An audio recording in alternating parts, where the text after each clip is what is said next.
Welcome! Hola! Welcome! It is time for a great Wednesday. People, welcome again to another Wednesday of TLU. Let's talk about it. My name is John, and this is my wife. It's me, Ash. ¿Qué es la que hay? What is up, Corillo? Happy Wednesday. I have a lot of energy because we've been sleeping good. Oh, Yes! definitely. Sleeping schedule's fixed. Oh my God, Sleeping 6 people already. Fixed. Yes. Thank you to everybody, who everybody. is here. Welcome, everybody. ¿Qué pasa, Johncito? Tú sabes. Pasa? I think you and Sparrow Wolf and Spider Popo. Spider Popo and Aldros are the most loyal followers in our community, Johncito Bonito. So thank you, man. I really appreciate this. You're always right there. Sí, even if you don't stay for too long or come back and then leave and come back, you always say hi. You always say hi. That's the important thing. That is really appreciated. That's the important thing. Oh, and the family. Tenemos super buenos. Hey, hola chicos. Bendición. And los Mimi as well. Bendición. Bendiciones. Fiel. Ya tú sabes. Yeah, we have a lot of loyal followers, and that is really, really appreciated. And that's one of the reasons why we love doing this. Thank you guys. But I wanted to say, for those who don't know, because we have been doing this for a year now. We are the hosts and we are the creators, co-founders of the Legacy Universe. What happened? No, because you were like, we've been doing this for a year, and I was like, the podcast? No, the Legacy Universe. The Legacy Universe. Yes. But yeah, we are the founders of the Legacy Universe. We've been doing this for a year, with this name, with the brand, and we started on YouTube. We started just making videos of things that we love to do, we love to watch, and things that we love to talk about. Yeah. And as well, we wanted to, connect with the people out there and have our own voice, and for people to have their voices in our community. Hence, the Legacy Universe is pretty much everybody is the legacy. You are the legacy. We are the legacy. It is one big universe, one big community, and then we are just free. And open-minded with respect, respect one another, respect your neighbors. Don't be Agatha Harkness. Don't be Agatha Harkness. Or be Agatha Harkness. Or be... Oops. Sorry. What? I mean, she looks cool. It was Agatha all along. Yes. So thank you again for being here with us. And yeah, Ash, what has been happening for this entire week? Yeah. So this week for the Legacy Universe, I want to start off by saying, like we always do, don't forget that we are celebrating our first year here at the Legacy Universe. So we have these beautiful t-shirts that is a celebration, or is part of the celebration of our first year on YouTube and just creating and making the Legacy Universe. So if you're interested in getting any of these shirts or any of the anniversary merchandise, this is what we have so far. It is only going to be available for the month of March. So I think it's going to be available this week and then next week. So you guys have 2 weeks if you want to get any of these lovely merchandise right here. We have the t-shirt that we are wearing. It has our first picture that we took as the Legacy Universe, and in the back it says level 1 because that's what we're celebrating this year. We have one with just a logo. We got the mug, we got the hoodie. So only 2 weeks for this merchandise right here, and then after 2 weeks we are actually going to launch a couple of new designs that we have been working on for specific sections that are coming up on our Twitch channel, or other random stuff that evokes what is the Legacy Universe. Also, if you are a fan of Legacy Masters, which is our section here on Twitch where we pick a game and we play it all up until the end, you can also get merchandise from Legacy Masters. We have t-shirts, tank tops, because, the summer is coming. We have hoodies, and of course, we got the mug for your coffee, for your tea, for anything that you want. So the link is www.teespring.com/store/the-legacy-universe. So I don't still don't forget, get why she says the dashes. because I am me. Because that's how I want to say it. It's like dash, dash, dash, Legacy Universe. dash. Also, don't forget that if you are subscribed to our channel here on Twitch, you could be one of the people to win the Ratchet and Clank Funko Pop. All you have to do is redeem 3,000 points, legacy points, and that's going to be your one entry. And we're going to put you in a list. And then once we complete the game, we are going to pick a winner for this awesome set of Funko Pops of Ratchet and Clank. But if you love MLB, John is going to be playing MLB The Show 2021 here on Twitch, but he is also going to give out a copy of MLB The Show 2021 for PS4, for PS5, even for Xbox. So if you're a subscriber here on our channel on Twitch, you can redeem 5,000 legacy points. That will be one entry for you to possibly win a copy of MLB The Show 2021.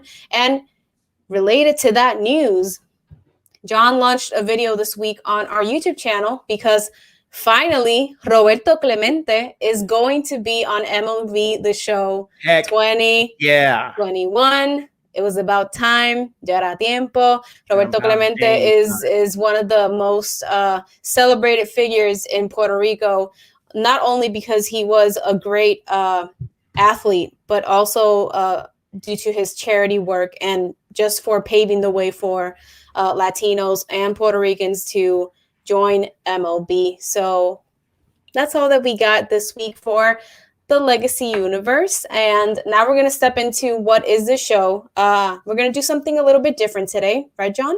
Yes. So what we're going to do is we're going to be starting with the gaming universe. Since today we have an extensive conversation about particularly one movie that came out, but we also a show, which is the Falcon and Winter Soldier and Snyder Cut's Justice League. Zack Snyder's Justice League. Zack Snyder's Justice AKA League. The Cut. AKA the Snyder Cut. Yeah. Something to cut. Which was 4 hours. So I think there's a lot to talk about. 4 glorious hours. Oh, yeah, for sure. 4 glorious hours. It was beautiful. So without further ado, let's start it off with the gaming universe.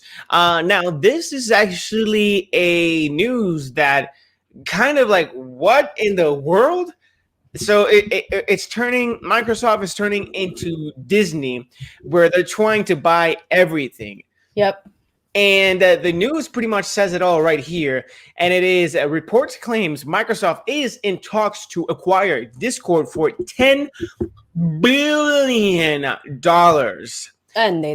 Please just give me one and I can do amazing things with we can do whatever we want. We can do whatever we want. We can make that into 3 million. We can grow that into profit. We could, with 1 million, we could do so much. I can buy my mom a house. I can pay off my dad's house. I can buy them a car. We can get a house. Education. We can get a house. We can get a house. Yes, and my Ashley's parents buy them the house. Anyway, the point. You get a house, and you get a house, and you get a house, and you get a house. Everybody gets a house. Man, I feel like I would be the new Santa Claus. Literally. Anyway. Either Santa Claus or the new Oprah, maybe. Or the new Oprah. Oh, yeah. Or the one unique legacy universe where everything is for everybody. That's true. Papo, qué bueno. Anyway, as Discord actively seeks purchase offers from tech industry, Microsoft makes a large bid to acquire the communication platform. This report comes from Chris Davenport, published a day ago. Microsoft is showing no signs of slowing its acquisition of massive names to shore up proposed weaknesses with its gaming offerings. As I said, they're doing the Disney thing where Disney, ramped up and started purchasing Marvel, Foxx, so on and so forth. But now Microsoft, it's looking to further gain ground and move to that could fundamentally impact both console and PC gamers. Now, the reason why this would be doing that, and before I continue with the last bit of the news, is that Discord is a humongous community. And if you guys didn't know a little bit about Microsoft's history, they actually didn't begin with like this type of gaming and the platform that it is right now. They only started as a communication server. They only started doing messages to each other just to communicate, just like WhatsApp is right now, minus the pictures. So it was only done as a communication server. It had no emails, no nothing, just let me send a message to the partner or the other person that actually has, the line that I have to go through, and just do that. And from there on, that's when everything, became what it is. Microsoft right now, it branched off. But that's why Discord is extremely powerful in that sense, because it is what Microsoft once was at the beginning. But now Discord has blown up into this communal, this humongous community or channel of channels or channel of communities. Channel within a channel, but then also another channel, Inception. Yeah, you can create different universes. Pretty much, that's the whole case. It's a multiverse. That's a multiverse of the media. Of the media, yeah. But here, while readily struggling against Sony in the console wars of the PlayStation 4/Xbox One generation, Microsoft has picked up RPG juggernaut Bethesda in a move to strengthen the corporation's offerings in the upcoming consumer war.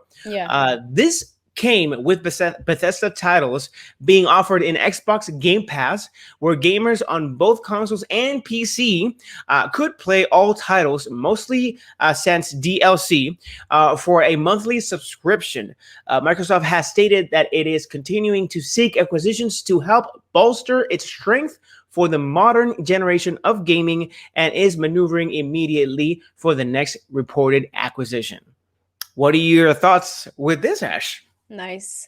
I mean, it makes sense. It makes sense because I think that also, apart from the things that you were describing, I think that Discord has also become a strong application for tournaments or co-op gaming, because we've seen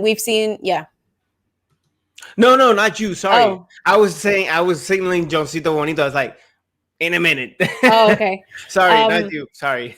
So as we see, like I've seen people that play Fortnite use Discord to communicate instead of the PlayStation chat, for example. I've also seen it in Apex Legends. So it kind of makes sense. I just think that Microsoft is trying to build something bigger and better for the people who love using Microsoft/Xbox. And it's funny because I was talking to your sister about this earlier, and she was like, "Do you think that they're just tired of Sony?" And I'm like, they are in competition. So I think one is trying to be better than the other, even though I think Sony is kind of changing their approach as to be more console based. And then I was telling her about the announcement of PlayStation Studios, which means that all of their video games, all of their exclusive titles are going to be adapted into either films or series, like Uncharted with Tom Holland that's coming out, and The Last of Us, which is going to be a series on HBO. So yeah, I think maybe Microsoft is trying to, be a step further than Sony, and it makes sense. It makes sense because they I think they have the bigger community of online gaming rather than PlayStation. So I think Discord could be a way to incorporate, like I said, tournaments, and then also have the co-op / multiplayer gimmick of like Apex, for example, or Call of Duty and all of these games. So I think it's a smart move on their part, if I'm completely honest. Yeah, honestly, most definitely. And Mhm. Josito Bonito, yes, it is going to be crossplay. You're going to be able to actually play the Xbox against PlayStation on MLB The Show. Um, Mm. Bendición, hello, Bendición. What's October, up? What's up? yes. I know Ash is going to be like, cool story, bro. But I thought when they figured out the new about Xbox buying Discord for 10 billion, the first thing that came to their mind was we need to talk about this in the stream. I mean, cool story, bro. Cool story, bro. Yeah. Cool story, bro. Yo, I think you're learning to know her. He knows Yes. me. He's getting. Yes. He is. I was like, okay, JJ, okay. Yes. I see you.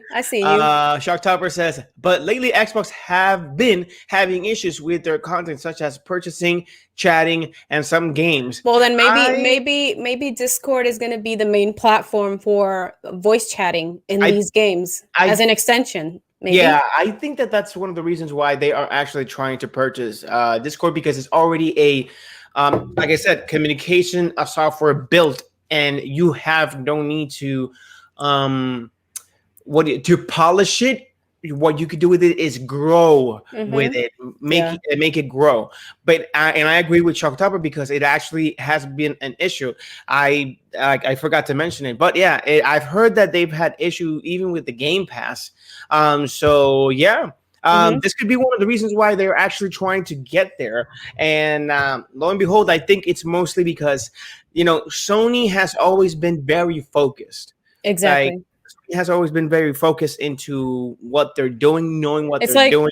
The ongoing joke that we have that Nintendo is like the one that's like, oh, we don't give a crap. We like, Nintendo is a company that is already established, and they don't change anything for anyone. Like, they still have the same titles as like Super Mario and Super Smash Bros. Ultimate, which is it's a very it's a very requested game. But when you see the format of the game, it's nothing spectacular. Only like the battle segments of the game is, but the menu is like very simple to the point. We've always said that Sony is a very focused company driven, and then you have Microsoft, who is kind of like always trying to fit in somewhere, trying to get to them. That's pretty much what we've always seen from them.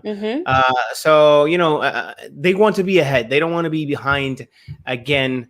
As pretty much as anybody always says, as always, they are always like lacking and behind Sony. But again, like I said, it's like Sony's always been focused on what they're trying to achieve, and including Nintendo. Nintendo is by far, for me, the number one in terms of they don't care about what competition is out there, because they have their own system. They have their own thing, and they know how to use it. And they know how to use it. That's the thing. They know they know that even though the majority of their releases are probably these games that are not remastered, but like the HD version, they don't care, because they know that people who love the original game will buy these and play them again. Like, it happened to me with Super Mario, the Super Mario All-Stars bundle. They had Super Mario 64, and I was in. I was in. I didn't even think about it. I was like, I don't care, So yeah, and here's the thing: whoever has an Xbox buys a Nintendo Switch. Whoever has a PlayStation buys a Nintendo Switch, because it's a unique thing. That's it. Simple as that. And Asuka, Ooh, man. Hola, hi. Welcome. Never met her in real life, but I'm starting to get to know her. Ash, that's you. We should keep playing Fortnite. Yes. Just saying. Muy buenas. Hola, ¿cómo estás, Sparrowwolf? What's up? Nintendo is a legacy. Nintendo is a freaking legacy. That's a fact. That's why we talk about it like that. Oh yeah, they do their own thing, take it or leave it. Exacto. Nothing will change. Nothing has to change, porque they're doing a great job on it. There's no reason for them to change it at all. Mano, you guys have to make merchandise saying cool story, bro. I'll put it on the list. I can make one with like my my emote and be like, cool story, bro. Yeah. Yeah. They are the footprint of today's video game. Gaming. Is this? Are you talking about Nintendo? I think he's talking about Nintendo. In that. Okay, gotcha. Yeah, because remember also before we continue with the comments, the PlayStation was supposed to be a bundle with Nintendo. Am I not mistaken? It was like a partnership. Oh, well, okay. I Kind was of. like, I said what are you bundle. talking about? I Yes. said bundle, but But partnership. I'm sorry. the companies before they were Nintendo and Sony, it was Mhm. all in Nintendo. Like they were together. Yes, they had partnership. But then in the 90s, that's when like half of the company or half of the people actually split. And the thing was that I forgot who, but there was a certain developer that actually wanted to lead into like, let's use DVDs now. Let's go into the disc. And that's when they actually branched off because the head of Nintendo wasn't agreeing with them. So Sony branched off from there, and now it's the juggernaut that it is nowadays. Yeah. Excuse me. But yes, it's true. So people come. Whoa, jeez. Wow. Okay. Sorry. Hey, Mr. Burpee. I'm being human right now. You Hey, know? Mr. Burpee. I gotta be no human. Sorry, gotta burp sometimes. People complain, yet we, because I'm guilty too, Mhm. buy anything they sell. Nintendo, clinging on nostalgia, pun intended. I want to tell the Sparrow Wolf the worst thing that in New York City, the Nintendo store was like a drug for us. Like we would go, and we still go. I think John still is. I think John went the other day. He was like, "I'm just gonna get some Joy-Cons," and he came home with like a Yoshi T-shirt, and he was like, "For you," and I was like, oh. Nintendo's special, man. Nintendo's special. Yeah. One last question: are you guys still doing the giveaway winner at the end of stream? Oh yes. Oh, you forgot, John. You reminded me, Johncito Bonito. Maria. Yeah. Yes. Yes, we are. Honestly. And here's the thing. It is really not as planned as I would have done it, but we're doing it either way. All we got to do is everybody's got to stick around to the end of the stream, and whoever wins it, which I got to now make it out of a bad.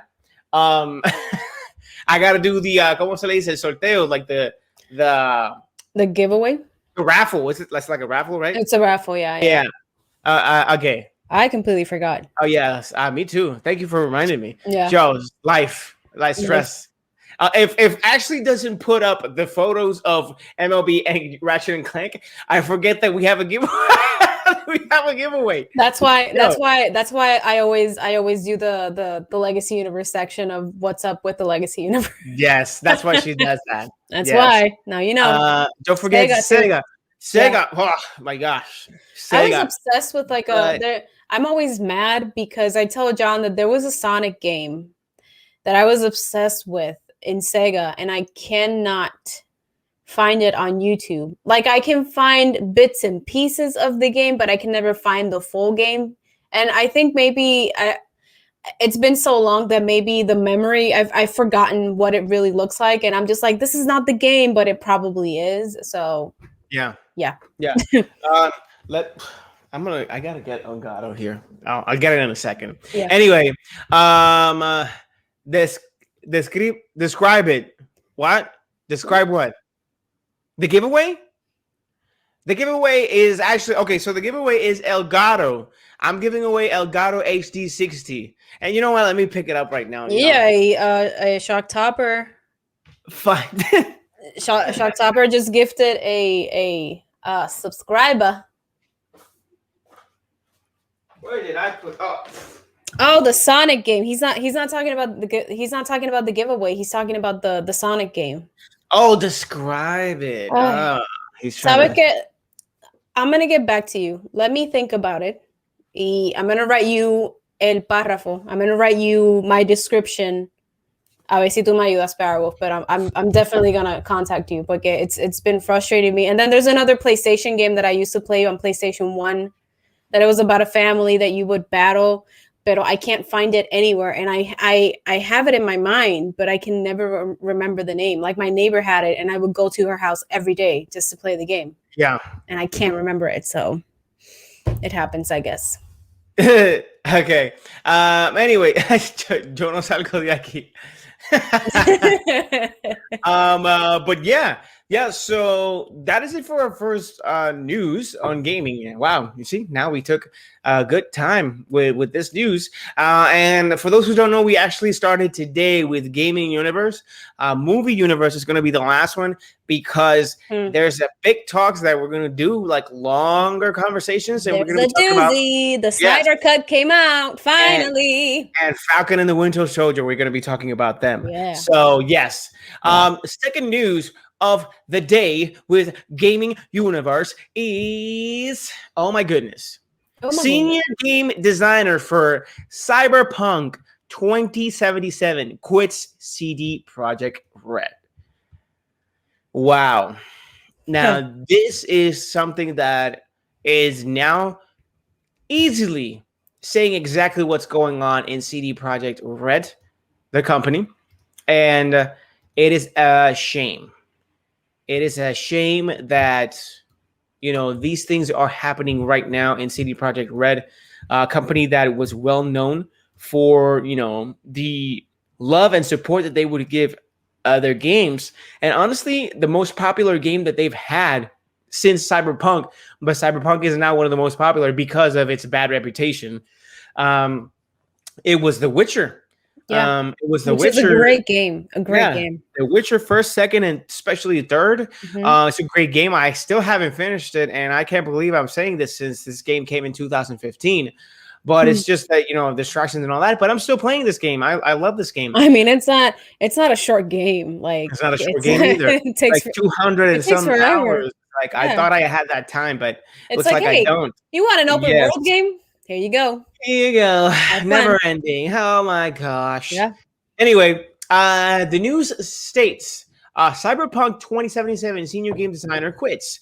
The lead game designer suddenly announced their departure from CD Projekt Red after 8 years of working for the company. Now, I'll tell you this. This is actually just, I am not quite sure if he participated in The Witcher, but I believe he did. Now, I'm going to continue with the news. Cyberpunk 2077 senior game designer announced today that he leaves CD Projekt Red.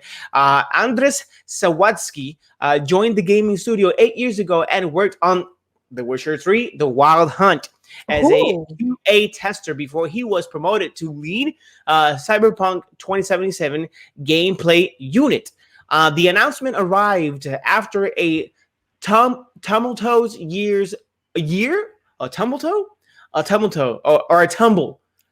year for CD Projekt Red. The company faced multiple death threats after dealing with Cyberpunk 2077 multiple times, and when the game did release, it was plagued by game-breaking glitches.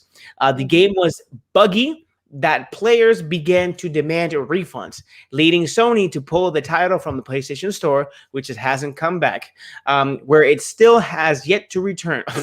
I said it, and then, yeah. I'm thinking ahead. Sorry. CD Projekt Red vowed to fix Cyberpunk 2077's issues with a series of patches, but the updates were delayed after a cyber attack crippled the studio. Yes. I'm getting the feeling that maybe these people made a pact with the devil. And this is just the repercussions for doing that. Yeah. Because, mano, it's been like, first of all, we never finished the game. I think John was a little bit ahead of me, but I lost interest at some point because I remember that they were saying like, oh, we finally have an update with this patch and all that stuff. And John updated it. And when he started to play, it was worse than before.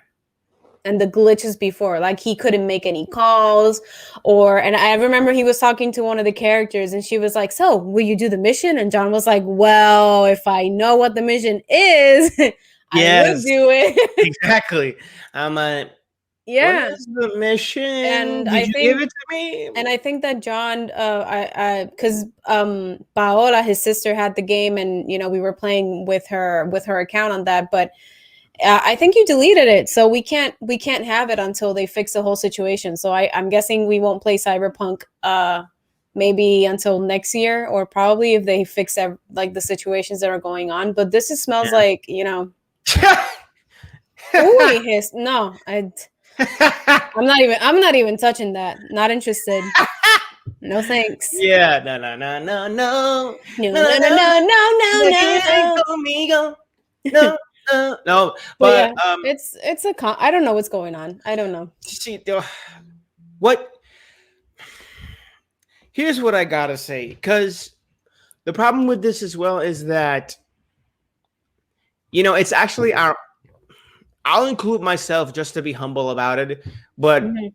I really didn't complain about this game because I had no idea about this game. I heard about it. I really wasn't dying for this game because I'm really not that desperate for something to come out when I know the consequences of our urgency. Mhm. And this was pretty much, corporate wise, where they pushed the game to come out because they were wasting more money on the game because it hasn't come out yet. The development of the game was like almost about 8 years on it. But the push of people as well, it's like getting death threats and, oh, you delayed it again. And, oh, you delayed it again. It's like, people, reason, what the hell? Mhm. If they're delaying the game, it is because the game is not well yet. You want to play this game in its full 100% entirety. This game was literally just made for PlayStation 5 and PC, mostly PC. And for this to actually branch off to those consoles, it takes a toll. Even the PS4 version was the one that's the most horrendous one. The worst one, yeah. Yes. Mhm. So, for people to keep pushing and keep saying, oh, do it, release it, let it go. Like, guys, shut up. Okay, you want it? Here is broken game. That's what you wanted, right? A broken game. Now, I'll tell you this. It was also bad on CD Projekt Red's part to actually announce a date for this game. Because you already No, you know what was bad of them. It was the fact that I remember when the first date came out, and they had to delay it. The second time that they said, "Hey, this is going to be delayed," the biggest mistake that this company, did was to say, "We promise that there's not going to be any more delays." And anybody here who has worked in customer service, like, that when you promise the customer that something is coming or something is not going to be delayed, they are expecting for that not to be delayed. And I really think that them promising to not delay the game again was the first part in their mistake of Cyberpunk 2077. So I think it stems from that. Making a promise, not being able to achieve it or accomplish it, and then you have customers who are pissed off because you basically said, like, yeah, we're never going to delay this game again. We promise. Those are the two words that you can say that could, piss people off. And I think that's what started everything. And that's what led to people being mad at the delays, people being mad at the fact that the game came out and it had glitches. And then eventually the cyber attack that, has affected CD Projekt Red as a company. So yeah. that's how I see it. And that was actually pretty heavy when it happened, when we heard that CD Projekt Red actually got compromised. Yep. With the level that it did, which, like, there was a lot of information that was about to be leaked, and this was on, from what I read, it was one of the voice actors. It was one of the voice actors that actually did this, but they weren't not named. But it was crazy. But anyway, that's what we got for them, and it is, it's sad. It's sad that these things had to happen. But what I would say and say to everybody else, what was that? Sorry. Whoa. What I would say to every other gaming company out there is that, honestly, guys, whatever happens and whatever anybody says and complains about, it is the game that you have dedicated time to make for us, we do not own you. You know, we pretty much owe you. Honestly, guys, Sorry. Why do you keep doing that? Sorry. We pretty much owe you thanks and the money for actually pretty much making entertainment. Yeah, but that also comes with this whole perception of like, oh, the customer is always right.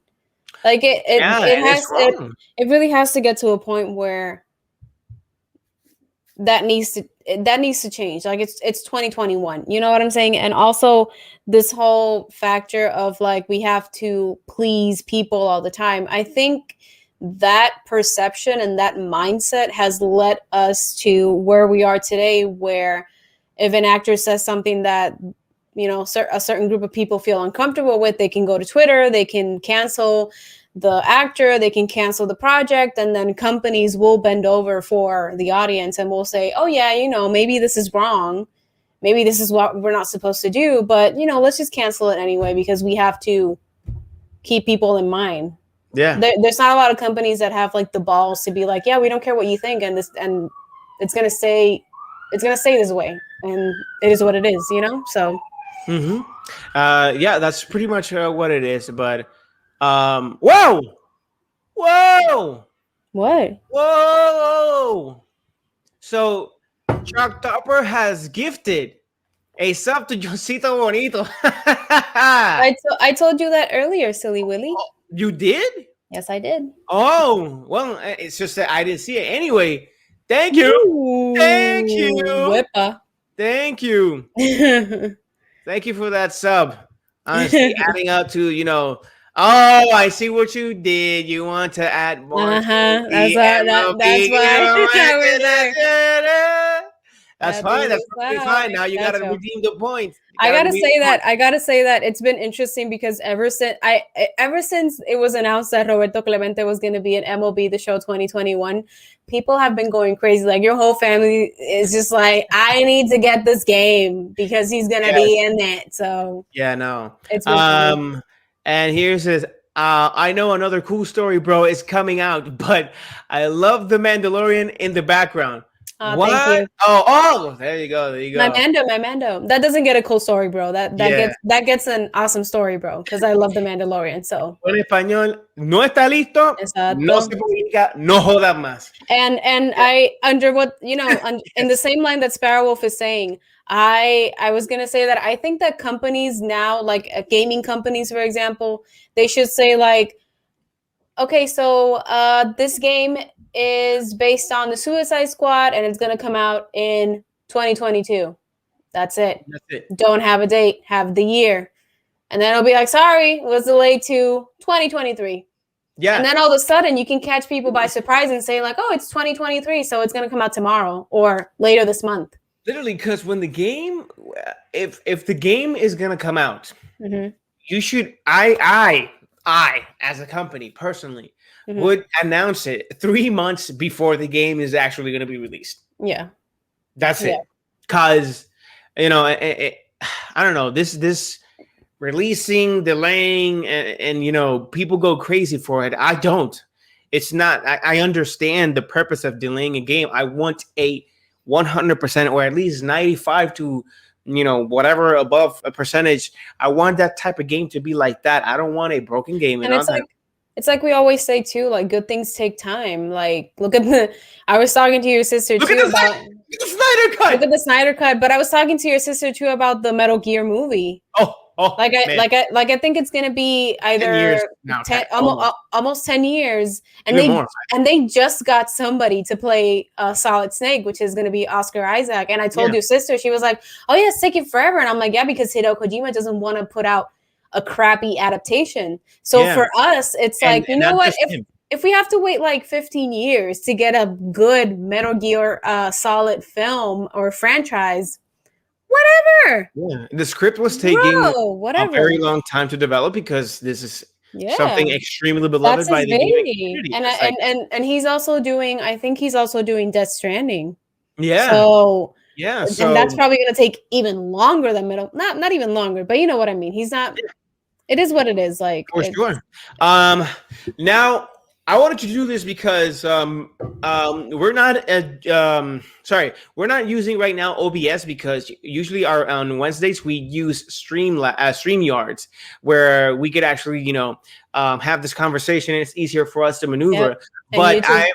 But because YouTube knows that we're using StreamYards because all the ads that we get are StreamYard related. And I'm like, bro, thanks. Gosh. I totally get it. I use it. It's fine. What I wanted to do was because Sparrow Wolf is here, I activated the entry that he has. Hopefully it works, but I wanted to do it. Sparrow Wolf, here you go for I'll the let entry you know today.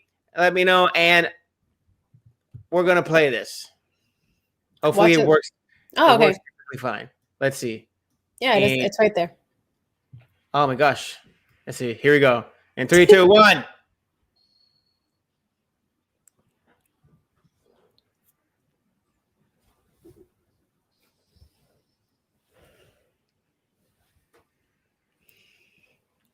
I can't hear it though, but no. Oh, I didn't share the audio. It's okay. Dang. No. It has to be audio shared. I need to share the audio. Wait. Share. How? Here. One more try. Why are you doing that? Have you lost something? Dang. Because I know why the audio is not gonna hear itself. Because this is playing through what is called a QuickTime Player, and apparently QuickTime Player is not adjusted to StreamYards so that it could hear the freaking thing. Ya tú sabes. Anyway, at least it was there. Sorry. Anyways, but he saw it. He saw it. Yeah, he saw it. Yay! Yes. Next time on Dragon Ball Z. Okay. Oh my God. Next time. All right, here we go. So now that we finished with the gaming universe, we are going to jump into what everybody is expecting. Elba, we got 2 news before we actually jump into the Snyder Cut and the Falcon and the Winter Soldier discussions. Mm-hmm. So the first off, you want to take it away? Or actually, you can start these 2 because I did 2 gaming. You can do 2. Yes.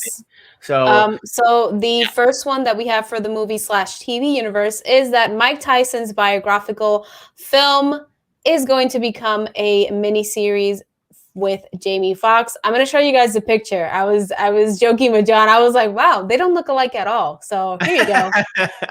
That's Jamie Foxx on the left, and this is Mike Tyson on the right. So Jamie Foxx is set to play the boxing great Mike Tyson in a new biographical limited series. The series is going to be titled Tyson, and it currently doesn't have like a network or a streaming service set up, but it's going to be directed by Antoine Fuqua and produced by Martin Scorsese, who, if you guys don't, Martin Scorsese is like someone that he's an incredible filmmaker. Yep, but he's an old school filmmaker, and he does great movies. Something interesting also, the director of this miniseries, Antoine Fuqua, he is the director of The Equalizer with Denzel Washington, the first part and the second part. And I have faith that this project is going to be awesome because he was also the director of Southpaw, which was a film starring Jake Gyllenhaal, where he played a boxer that had his life turn around due to a series of tragic events that surrounded him. So I'm really excited for this project. I always remember Jamie Foxx because he played Ray, which was another biographical film. It was about this singer who was blind, and I remember being blown away by his performance. He actually won an Oscar that year for Best Actor.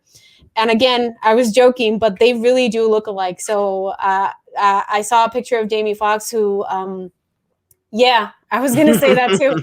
But I saw a picture of Jamie Foxx actually getting in shape for this role, and he looks insane. So I can't wait to see this. I think it's going to be better if they do a miniseries because it gives them more space and time to explore the different aspects of Mike Tyson's life. I also understand that this is an authorized biographical miniseries by Mike Tyson himself.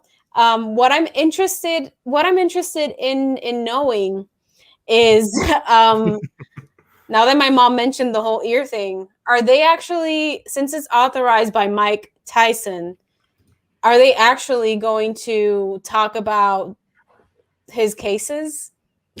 That's Or are they just gonna interesting. focus or are they just gonna focus it on his career? Because the problem with this is that I feel that if they only focus it on his career and don't touch on those topics, the show is gonna get backlash for that.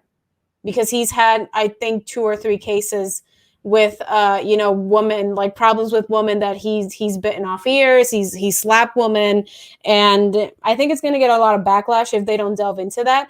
But again, I think that maybe taking it in the perspective of showing the people the boxer aspect, the athlete, could work as well. But I'm really excited for Yeah, the show. yeah. I'm definitely going to see it, and I'm expecting something great from Jamie Foxx. I have no idea if that will happen or not. But it's like you said, if they don't do, they don't necessarily have to do it in order for it to work. Mm-hmm. But it will. It might get a small amount of backlash. Mm-hmm. Um, Oh yeah, because there are still other biopics that don't dive into fully the extent of the life of that artist or athlete mm-hmm. that it took away from it. Yeah. But in this day and age, I think with the social justice warriors and stuff like that Social media, yeah. and They're gonna social say media, they're gonna start saying, they say, don't support this mini series because this man abused a woman and all that stuff. And it's like, I don't justify it. But I think it's gonna be very difficult for people to start putting work out there, and work that is mainly focused on somebody's career. Because I think at this point, like I said, I don't justify these things, but you have to think there's got to be a thin line where you separate the artist or the athlete or the public figure from the personal life. Because I've been telling John, like, if this keeps happening, that we're not going to have actors. We're not going to, we can't hire actors. We can't hire athletes, because everybody at some point is going to be exposed to not being perfect, and people are going to take that yes. personally, and they're going to get offended, and then that's going to lead to the backlash and the cancel and all that stuff. So it's a very complicated situation, And I hate that. which shouldn't be complicated. It shouldn't be complicated. Yeah, and I really hate that, because that's what people need to understand. Mm-hmm. It's that nobody is perfect. The only reason why you thought actors were perfect was because social media did not exist. This type of no privacy era did not exist before in the 90s or in the early Mm-hmm. 2000s. Yeah. And now that people are, some of them are not hiding their imperfections, everybody needs to be canceled instantly. Mm-hmm. And it's like there are certain degrees as to which, yes, people deserve to be canceled. Like, again, Harvey Weinstein, what he did to the women to actually be in production. Like, bro, I'm that gonna keep saying it forever and ever. Woody Allen. Woody Allen, like, yeah, it's Yeah, like he's still working. He's still respected as one of the great directors. He should have been canceled a long time ago. Like, yeah, and that's the thing. There's certain levels of power that allow certain things or protect certain people.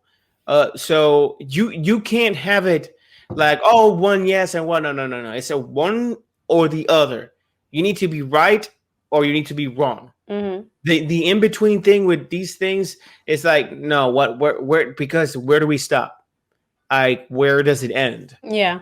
So I also before we wrap it up and jump into the next news, I also was talking to my mom. I saw this column today. It was like an opinion piece, because Selena, the Mexican singer, her anniversary is up this month. Her, and I was reading this very interesting opinion about how people have her at like an altar. Like people see Selena and it's like, oh my God, glorious. Like she's kind of like a god to a lot of Latinos. And it's understandable because of all of the things she did, and because of the fame that she got during the times that she did, which during those times Latinos were very segregated. People didn't like Latinos. There was a lot of deported stories, etc. I could go on and on.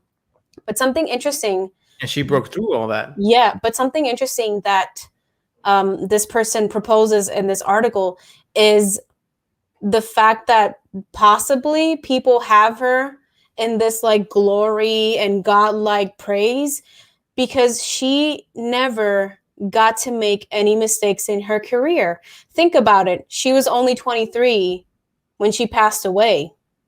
And all of the things that we see from her are things that are perfect, like the way she speaks, the way she did her makeup, the way she would go back to Texas and go to schools on her time off when she wasn't performing. And this person presents the question as to what would have happened if Selena got to live a full life. Would she still be equally as praised as she is today if she were to make a mistake later on in her career? And of course, we will never know that because she passed away. Yeah. So it's something that I've read, and it's a very interesting question to think about. Yes, and it's right, because not even then, that she had a great team around her, which was her parents. And when you got a father that's overly protective like that, you kind of steer away from the mistakes that the media are trying to look for. But I think you mentioned once that she actually went out of her way when she was in a relationship and did something wrong as well. I don't know if that's official or is it? The what? Sorry, can you repeat that? That allegedly she had an affair. I mean, there's somebody who published a book saying that she had an affair and she wasn't the perfect person that people know her to be. And I remember that when these speculations started roaming, people were like, "Oh no, that's Selena." Like they always paint her as a perfect person, and it's like she's not. At the end of the day, we're all human beings. You know what I'm saying? We're all human beings. We're all going to make mistakes. And I think people still, all of us. I think people still in 2021 have this perception that famous people are like some godly entity. Like they don't poop, they don't scream, they don't fart, they don't vomit, they don't get sick. And to this point, not even celebrities. It's not just that, it's just human beings. There's like forgiveness doesn't exist anymore. Second chances don't exist anymore. Fool me once, shame on you. Fool me twice, shame on me. Doesn't exist anymore. Yeah, it's like you did it once, get the out of here. Like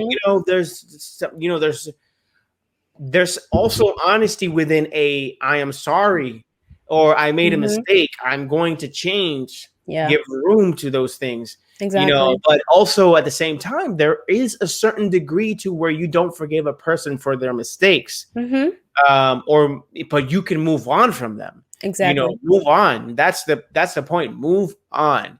And that's what we see in the world. But Rio, que en ese caso no permitirán nada de lo que ya la gente sabe. No la permitirían y sería interesante ver esa otra historia. Yeah. Yeah. And if we're speaking about the Mike Tyson thing, we have to see. We have to see. I mean, that's what they're gonna. People are gonna bitch about that. That Selena article sounds like the falling of the tree metaphor.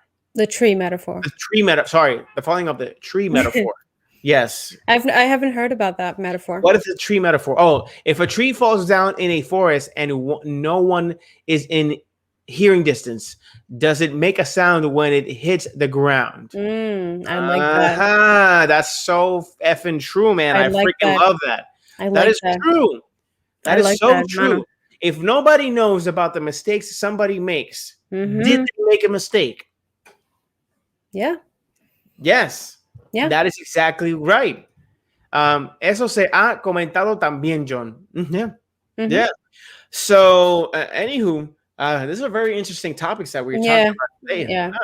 I feel like today we're very like Liberated, and you know what? liberated and mystical and Uh, like, I think, guys, come on, let's talk about life. And yeah, I I've think been, it's I've been, I what? You think it's a Snyder cut? Okay, I think it's a Snyder Cut. I don't think it's a Snyder cut, but Fine. fine. Anyway, yes. So let's jump into the next one, guys and Ooh. gals. I know that John is going to be very excited for this. We actually talked about this on Reload. Mhm. I think not last Friday, but the Friday before. And this news is that Keanu Reeves is set to star in an anime series and a film for his comic Berserk. Guys, so we are getting an anime show and a live action film, if I am not mistaken. And this is something that Keanu Reeves said before or after the launch of the first issue. He said that the only way that he would make a live action project or an adaptation is that he stars as the title character, which you guys see in the picture. And this character is actually based on Keanu Reeves. So who the hell would cast somebody else that is not Keanu Reeves in this role? Exactly. It's I like, am just saying. please, what are you doing? So to give you guys more information, Netflix, yes, Netflix, thank you, has secured the rights to Berserk, the Boom Studios published comic book created by Keanu Reeves.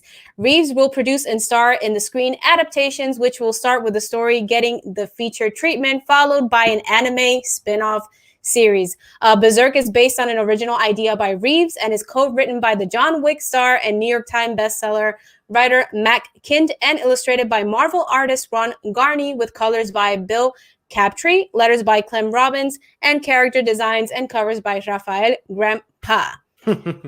So basically the story of this comic book is, I think it's this agent who is retired and he is working alongside the government to do some side missions in exchange for them to provide him some information on his past, because I think he doesn't remember his past. So honestly, I love Keanu Reeves. I think he is the action star. And I'm going to say this. People always talk about Tom Cruise being like, oh, he's the action star. He's awesome. For me, it's Keanu Reeves. If I'm going to go see an action movie, it's going to be with Keanu Reeves. Like I love John Wick. It's like my guilty pleasure action films because you guilty pleasure. well, it's for good. me. No, it's for me because usually I sometimes I wake up and I'm just like, why are you guilty for loving John Wick? So it's not a guilty pleasure. It's not. No. It's just that it's just that sometimes I have this itch where it's like, oh, what do you want to see? And you're just like, oh, I just want to order some pizza with some Coca-Cola and watch a good action movie. Yeah. And Keanu Reeves has given that for years and years, like in The Matrix, the Ronin film that we saw, and of course John Wick 1, 2, and 3, which is my favorite saga. So I am pumped for this, and I gotta say that I'm so interested in getting this comic book. I think I'm gonna get this comic book for us. Oh, so we can read it. So we can read it.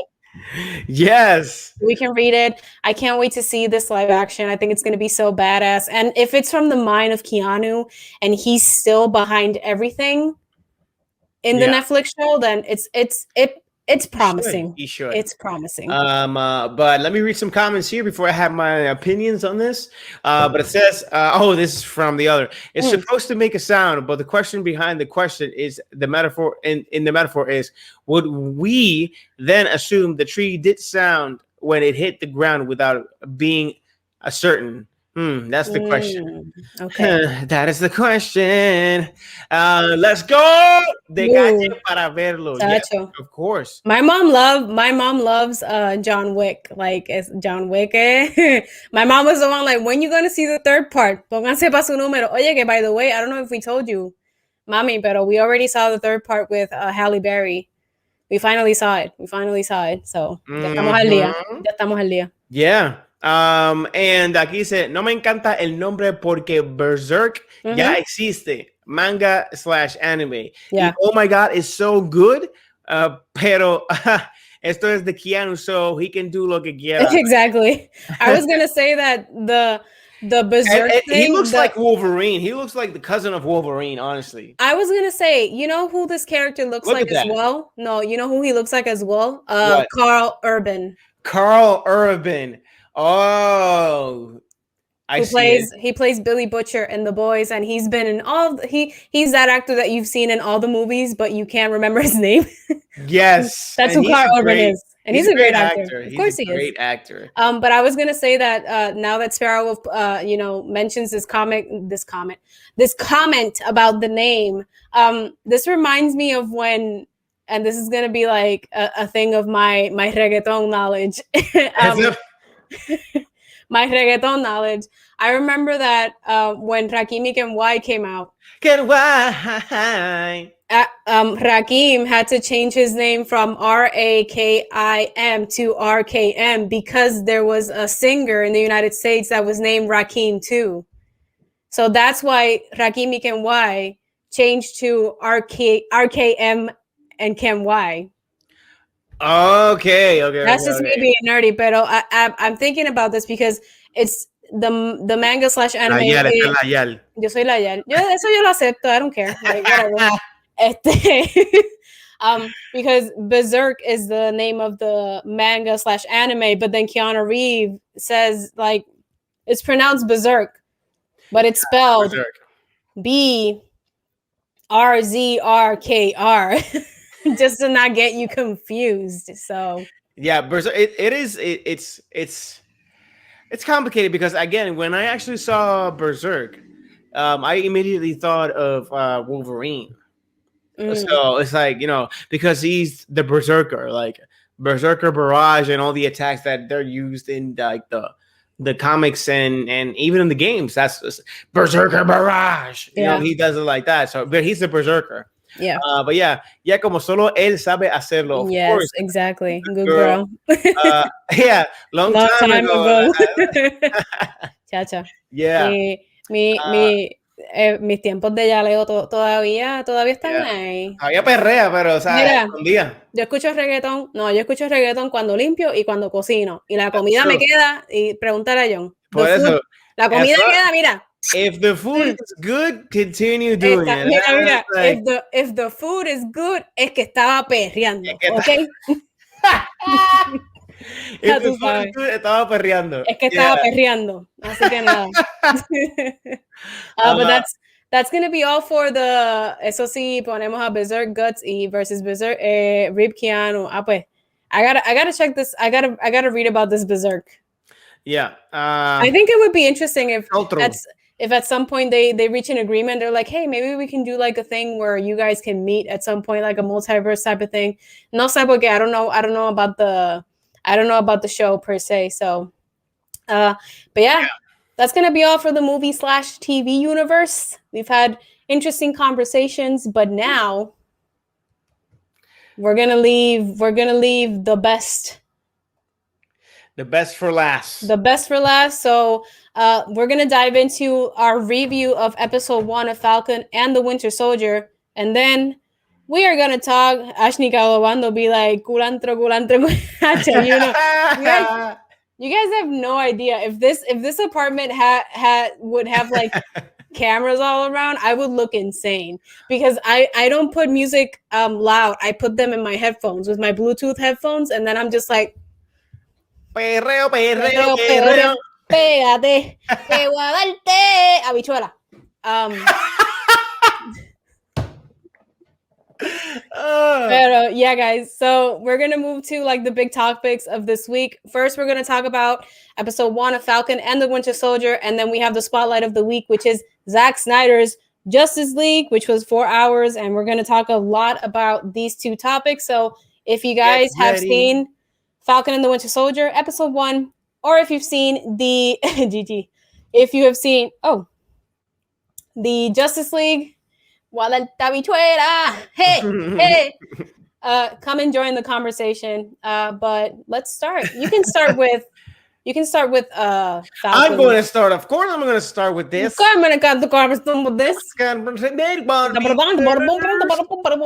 All right, reviewing episode 1 of Falcon and the Winter Soldier. Now, look, I found a picture. Yay! Yes. Go for it. So, people.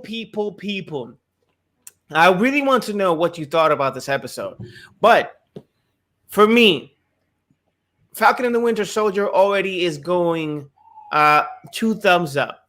Now, the only situation that was happening, and this is not about me, it's more about the timing of this.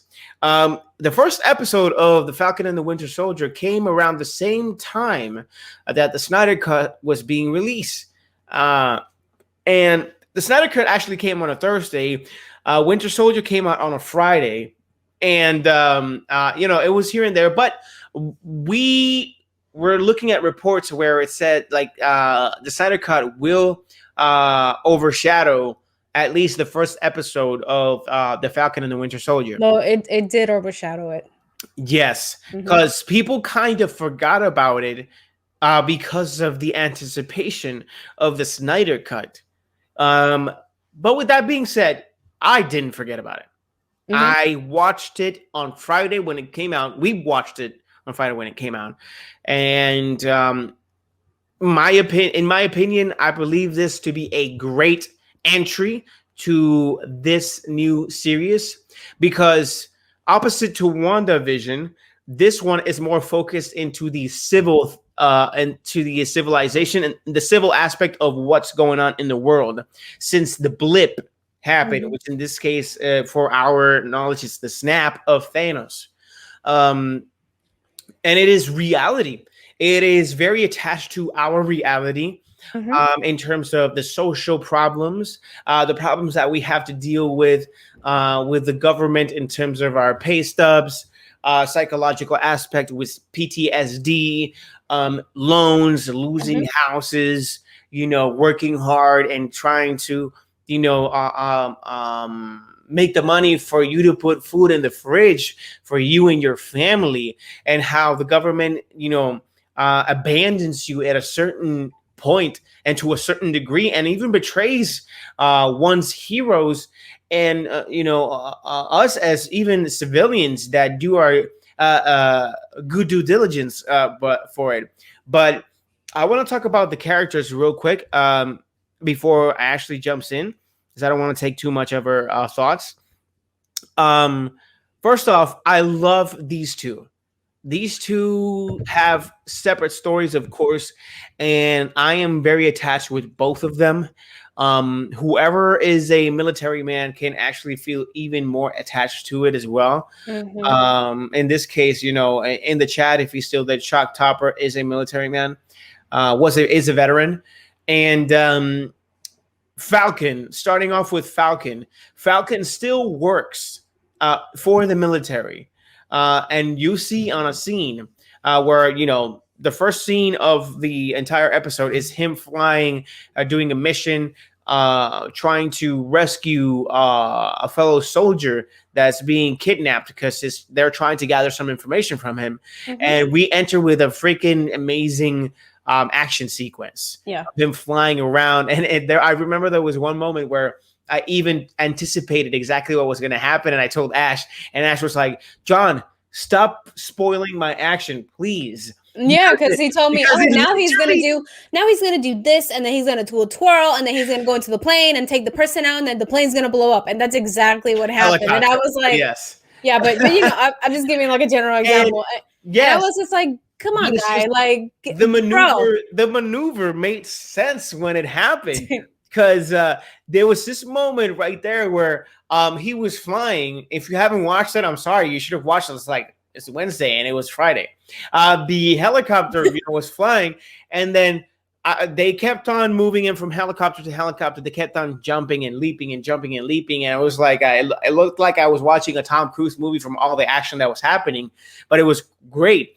And then he just flies and then twirls and makes a turn. And I told them, look, this is what's going to happen, because that's the only way they could save him, because they were actually heading into the borders of of, I think it was the Middle East, and they couldn't cross it. And the Mhm. Falcon whooshes in between the inside the helicopter and snatches the target. So Yeah. it was amazing. But okay, but what I really wanted to focus on is that when Falcon comes back, he comes back and to civilization.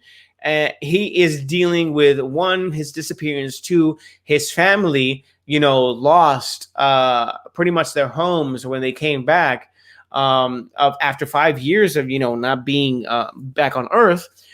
So what he's trying to do is help his sister to find a loan so they could sustain the boat of their father's legacy to be kept in the family.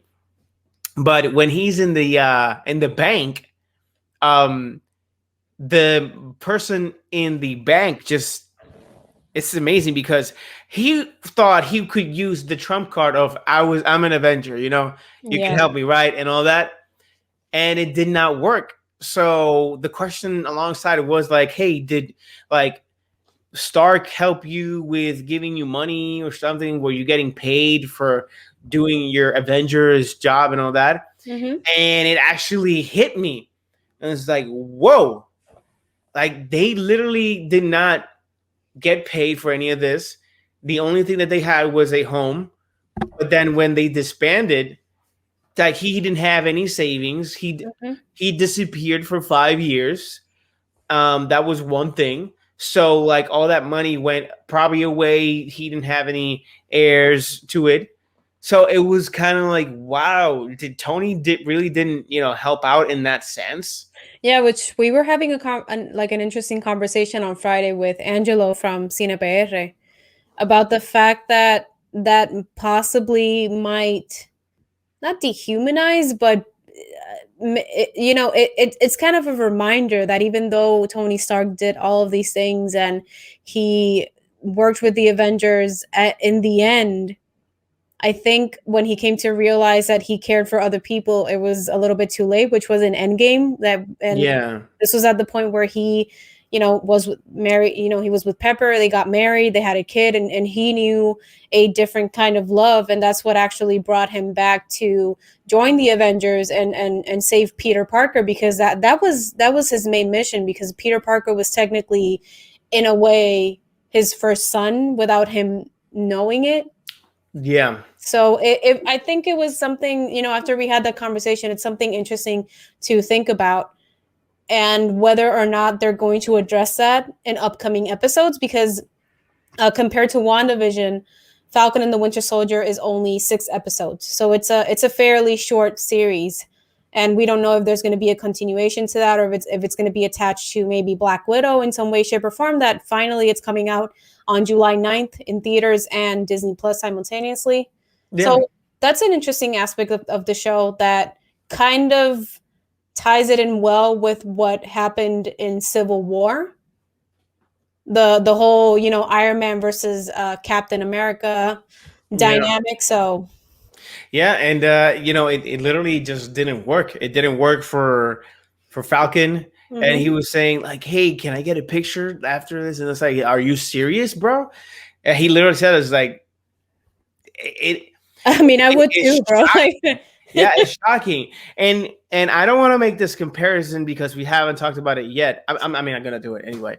But 3-4 years ago, we actually saw that in the DC universe, Bruce Wayne bought a bank so that he could give back Clark and Martha Kent's house to them. So it was filmed 3 to 4 years ago, but we saw it in the Snyder Cut. But we saw it in the Snyder Cut. Cut. Now. Yeah, I get we saw it again. No, it was in the Josh Whedon version as was? well. Yes, I don't it even was. remember. But here we saw it again.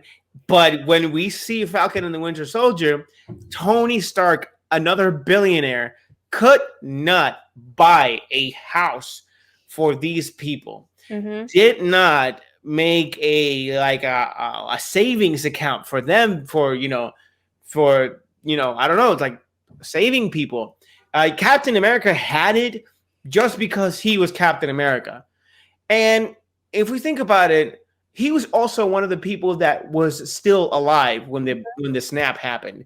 So that could also be, related, where he was still there. So maybe his financial situation and all that still was sustained. I mean, but that's the thing that's the thing that I'm saying, that I think we don't know yet. This is the first episode. Also true. And these events are all happening right after Endgame. So I think it's only been a couple of weeks since Tony died and Captain America died as well. So we just have to wait and see if they're going to address it. I think it would. Could you imagine there's like a fund? Yeah, that's what I'm thinking. In hiding that was hidden by Tony. That's that is to actually release all that money to the former Avengers. Yeah. Can you imagine? That's what I'm thinking, and that's what I'm hoping, because if I think that if they showed this in the first episode and it gets abandoned, then I think it's not doing, Tony Stark a favor / Iron Man, and it's not doing him a favor in terms of what he did in Endgame, that he basically sacrificed himself so that Thanos could die, could finally, this war could be over. So yeah, that's true. But yeah, and that's pretty much what's happening right now with Falcon. He's struggling with money and trying to put his family ahead, which is his sister and his nephews. But Ash, do you want to jump into Bucky since I went into Falcon? Yeah, that's what she said. In my notes, I had put that I found that the first episode was good. In terms of the action, the show promises, and that's something that I wasn't. I didn't expect less from the show. And for me, even though the two stories, Sam's story and Bucky's story, they're good because they're on the same line of exploration of what happens after the events of Endgame. I feel more inclined and interested with Bucky's story because in this first episode, we actually start getting flashbacks of him as the Winter Soldier when he was brainwashed and he was programmed as this like killing machine. And I feel that Bucky has a bit more weight because it's the line that he says in the episode when he's taking therapy. He tells his therapist, like, I've never had a break. I've never had a break. The only time I had a break was when I was in Wakanda. And it was like the tiniest break ever. Like, Bucky has been consistently been war after war and fighting and being brainwashed and then not, coming back to normal. So for me, his storyline mixed in with Sebastian Stan's performance is a little bit more captivating than Sam's, but in the same sense, I think Disney is doing a very smart thing at exploring racism also. Whoa. Yeah. What? Wow. What happened? You don't hear the sirens? Oh, yeah. He's like, what happened? Sorry. But I think also Disney's doing a great job. Yeah, it was like, wee! And I was like, what? You didn't hear that? And you're like, what? I thought you were talking about something else. Sorry. No. Sorry, give me 1 second. I think what Disney and Marvel are doing, kind of exploring the whole racism aspect of during the times and the situation that just keeps happening, even though we're in 2021. I think it's interesting on his side, but I feel more connected to Bucky, and also I feel that Sam has had his time to shine in other films. I feel like Bucky is a character that a lot of people like, but he hasn't had the opportunity to be well developed or showcased fully, like with a story and a backstory in a show or a film. So I think this might be more Bucky's time to shine than Falcon's. And apart from that, I have to say that the thing that I loved most about this episode was the twist at the end, which is when they present the new Captain America, because it was so well done. Because at the beginning of the episode, we have Sam giving this speech with Captain America's shield, saying, "Oh, I don't feel like I'm worthy. I feel like this belongs to somebody else," because the shield was more. It became more than a symbol because of the man that was behind it. And Yeah. the irony of the situation was that at the end they hired somebody who was going to become a symbol behind the shield. And I thought that that was so well done, and it was a great way to close off the episode Yeah. and leave you like with a What mix of the f- with a mix of what the fuck what the and like you being pissed off yeah, yeah. at the It choice was that the government had. So that's what I liked the most out of everything in the episode for me. Bucky and this last scene with the twist with Captain America were my favorite moments of episode 1. yeah, and it was very what do you call it? It was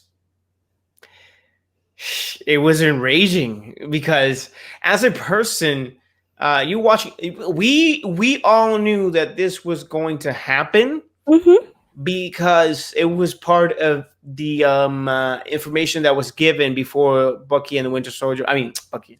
After Falcon and the Winter Soldier actually came out, and there was a trailer that this actually was shown. Oh, I didn't see. I hadn't seen any of the trailers, so Yeah, good for you. good for me. Yeah, definitely. But it's interesting because yes, Bucky is dealing with this trauma. Mm-hmm. It's amazing. Bucky's dealing with this trauma. He's right now trying to fight against who he was. And it is a very interesting story. Yeah. It is one of, again, PTSD that he's going through. We actually see how it actually has damaged him to a certain level. And the thing that surprised me a lot was his first name or second name on the checklist. He's still working on it. And it is the old man's son. I mean, it's the old man is the father of the kid that we see in the flashback. That's another thing. Yeah, I forgot to mention that, but that's another thing that captivated me more in terms of Bucky's story. The fact that he has formed this relationship with this man who he murdered his son as the Winter Soldier, and he doesn't have the courage to face him and say, I was the person who did this. But I really feel that if at some point in the season we get that scene where he confesses, I feel that the father will understand. And because I think at this point what the father is trying to look for is peace in knowing what happened to his son versus what the police said to him. So I feel that that might be the case with the kid's father. Yes, and it's very impactful in that sense. So it's very interesting. It's very interesting. It's very interesting thing. It's very interesting on how these stories are unfolding because that's why I love this show. Because it's only one episode. Yeah, that's why I love it a lot because it is very grounded. It is reality. It is how and even when the government actually just betrayed, and you could see like Sam's consequence of giving the shield to the government. They just used it to create someone else who, frankly, could not fill the shoes of Captain America. No. And we don't know how it's going to be unfolding because in order for us to know exactly what they're trying to do with it, of course, we have like 90% of the idea. We have to keep watching the show. But those are the consequences of Sam just giving the shield to the government. And as he thought it was going to be left in a monument in a museum, no, they said people need a symbol. That's why they created the new Captain America. Yeah. Now, does he have powers? Who the hell is this guy? I have no idea. Is he quick? Is he fast? Is he strong? I don't know. Is he a clown? I was gonna say that if you guys didn't know, the actor who portrays this new Captain America is actually the son of Kurt Russell and Goldie Hawn. What? Yeah. Yeah. Wow, if you could find a picture for it. Yeah. What in the heck? Wow. While Ash looks the photo, I'm going to read some comments here real quick. De hecho, como dato curioso, el snap no iba solo dirigido a Thanos. También se suponía que desapareciera el IRS y la deuda de los Avengers. I guess the gauntlet was not that. Le faltó esa. He missed on that one. Yeah, they missed. Yeah. Yo, that's funny. Yeah, wow. It's like, hey Thanos, why didn't you take the tax and the IRS and the bills with you and die so they can die? That was great. Josito Bonito says, "Sorry if I wasn't listening, but have you guys talked about the new Captain America?" Yes, that's what we've been talking about. Yeah. For sure. And Jan, que la que hay? Hola, Jan. Estamos ready. Que es la que hay? But yeah, has everybody in the chat seen Falcon and the Winter Soldier? Has everybody in the chat seen the episode? Let us know. Let us know. Because I don't want to be spoiling stuff. I mean, it's already too late. Look, so his name is Wyatt Russell. Wyatt Russell? Yes. All right. Are you ready to share? Wyatt Russell. I can. What do you want me to share a picture of him? Yeah, you can share the picture, like share the page where you're looking at him. Oh, well, I only have him as in Captain America suit. Is that okay? Or do you want to see him? I mean, we want to see his face. Okay, I got the name, so should be good. Wyatt. See, Wyatt Russell, Captain America. Okay, I have a picture of him with his parents, so I'm gonna share it right now. Give me 1 second. Chrome tab. There we go. That's him. Do you guys see him? Wow. He looks more like his mom. That's not what I wanted, but it's okay. There we go. What do you mean, like? He looks more like his mom than his father. Well, the eyebrows, it looks like Kurt Russell. So this is him. So he's a chameleon. He doesn't look. The chin is his father's chin. Yeah. Yeah, the chin is his father's chin. There you go. And the new Captain America right there. So that's. Oh man, this is so weird. Look at him. So that's him. That's the someone had a joke like he looks like the grandpa from Up. He does, which John had never seen Up, and I showed him that movie 2 weeks ago, and that movie is. It was hard. Yeah. Anyway, anything else you want to add on to the review? No, that will be all, and we will see on Friday what is up. And next week we are going to be talking about episode 2. So kind of the same as WandaVision. Every week we're just gonna bring our thoughts. And I don't know if this show, your sister Paola was telling me like, oh, I'm seeing so many theories of Falcon and the Winter Soldier, and I'm like, I don't think this show is gonna have so many theories like WandaVision did. I just want to add that if this show goes into the same line of Civil War, which is I think one of my favorite Marvel films or films in the MCU. If they go on that same line, but then adapt it to the things that are happening in 2021, I think it will make for a very, very interesting show. So yeah, so we'll be back next week with episode 2 of Falcon and the Winter Soldier. Now streaming on Disney Plus. Now we're gonna jump into the last thing of the night and the last topic, and it is one that wow.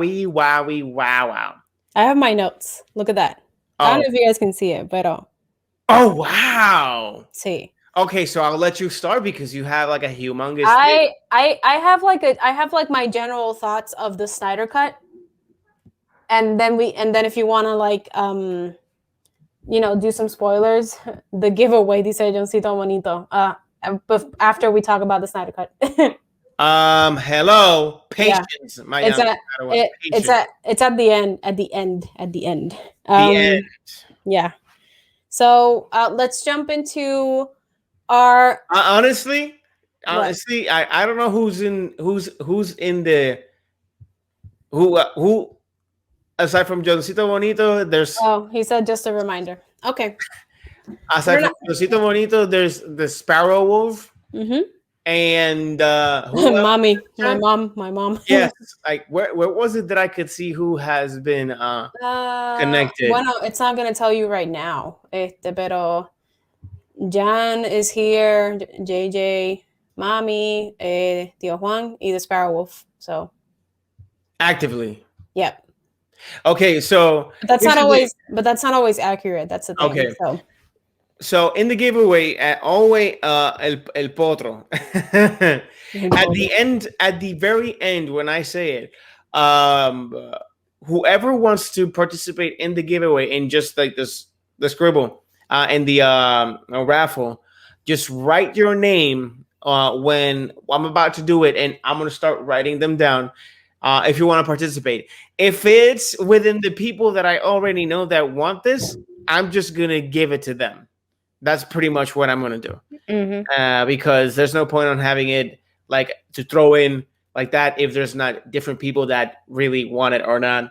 But, still giving it out. But yeah, let's jump right. Yeah, there you go. Oh my God. Te ahorra lo chao. Anyway. Yes, the Snyder Cut. Let's jump right in. Ash, take it away. We gotta put the picture first. Yes, where is it? I'm gonna put it. Okay. Boom.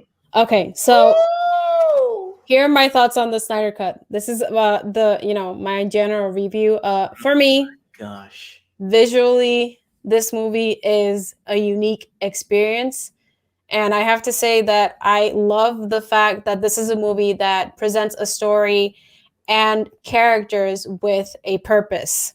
I found that Cyborg was the best character that had character development, and he was the one that prompted the film story to keep moving forward due to his importance. Like, he is a very important character in this film, and I love that.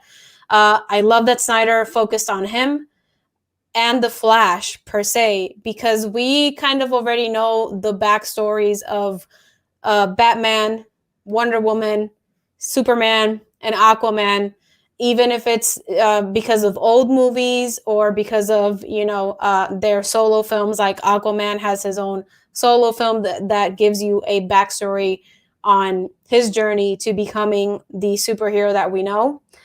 Ezra Miller, I loved him because in this movie he had like a great balance between the comedy and the action aspect of the character of Barry Allen.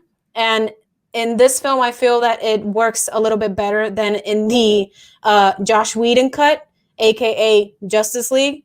I also have to mention that I love seeing Ben Affleck, how we saw him in Batman versus Superman. I feel that in this version of Justice League, he did an excellent job compared to the Joss Whedon Justice League, because if you guys didn't know, when they actually called him to do all of the reshoots that needed to be done for that Justice League film that came out in 2017, Ben Affleck was going through a depression, he was going through a divorce, and he was having problems with alcohol. So he wasn't in shape, and you could tell in this film that he had already given up in terms of what needed to be done for the character.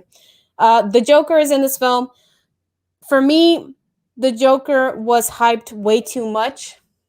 And even though I liked Jared Leto's performance in this film, in the small amount of time that he had, it wasn't as impactful as I was expecting.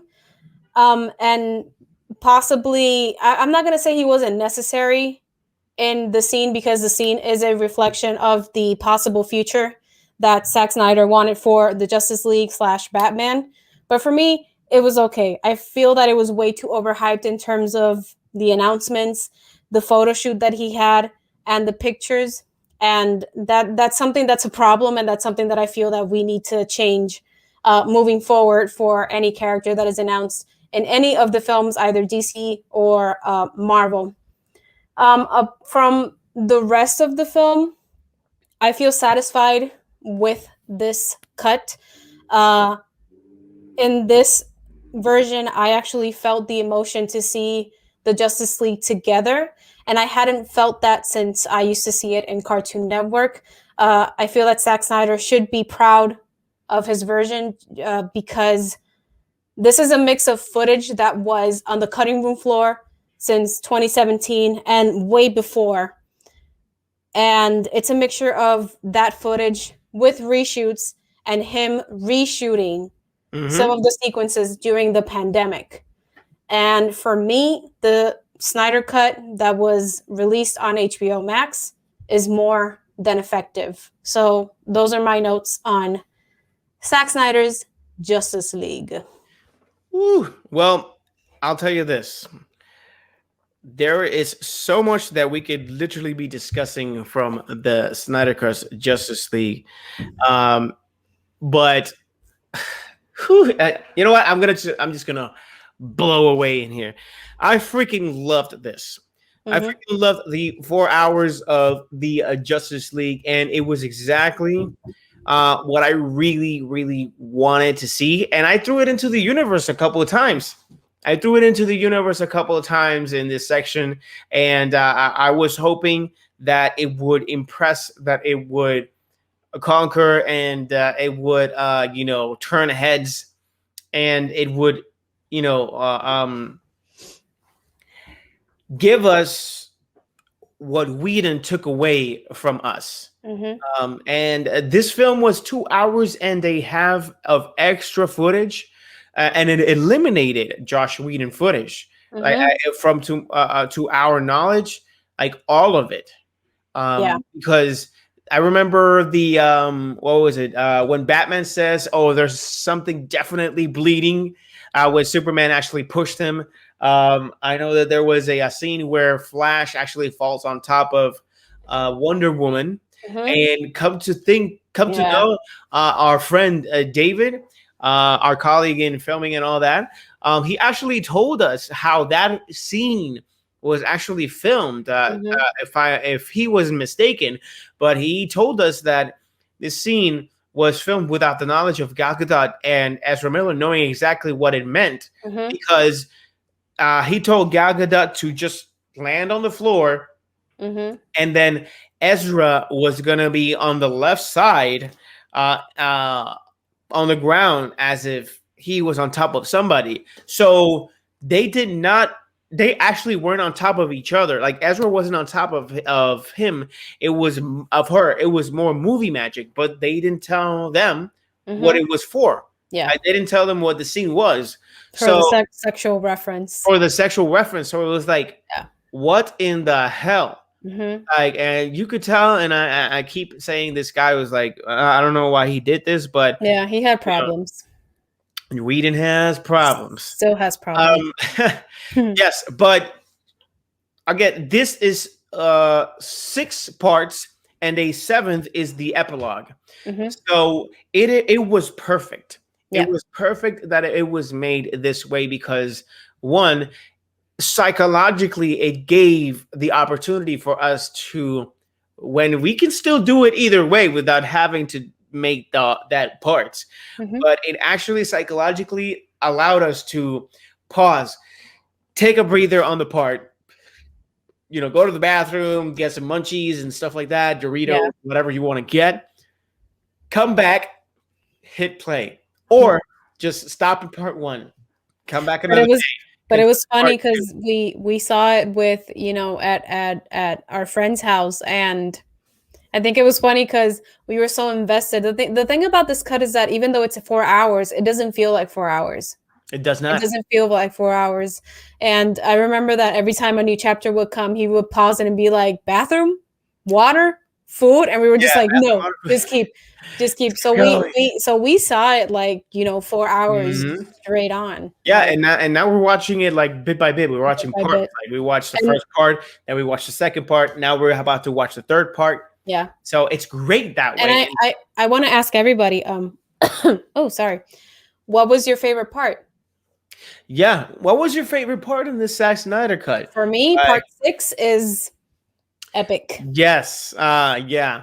There's so much that I could add on to, but in reality, everything is pretty much amazing. Mhm. And to add on detail, the best thing, one of the best things that actually the Snyder Cut added also was that the importance that they gave Cyborg in this film.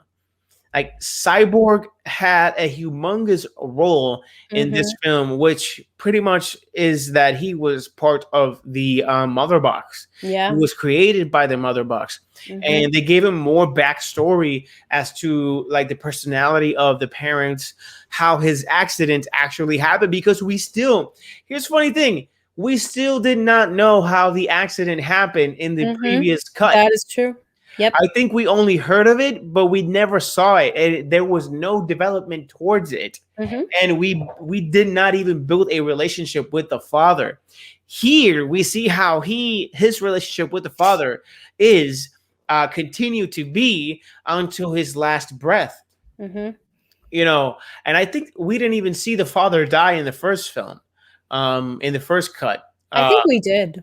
Did we, or what was it? A different death, or I'm going to be honest with you guys. The last time I saw Justice League was in 2017 in movie theaters, and I could care less. Like, this was a film that I was expecting because I used to watch Justice League on Cartoon Network all the time.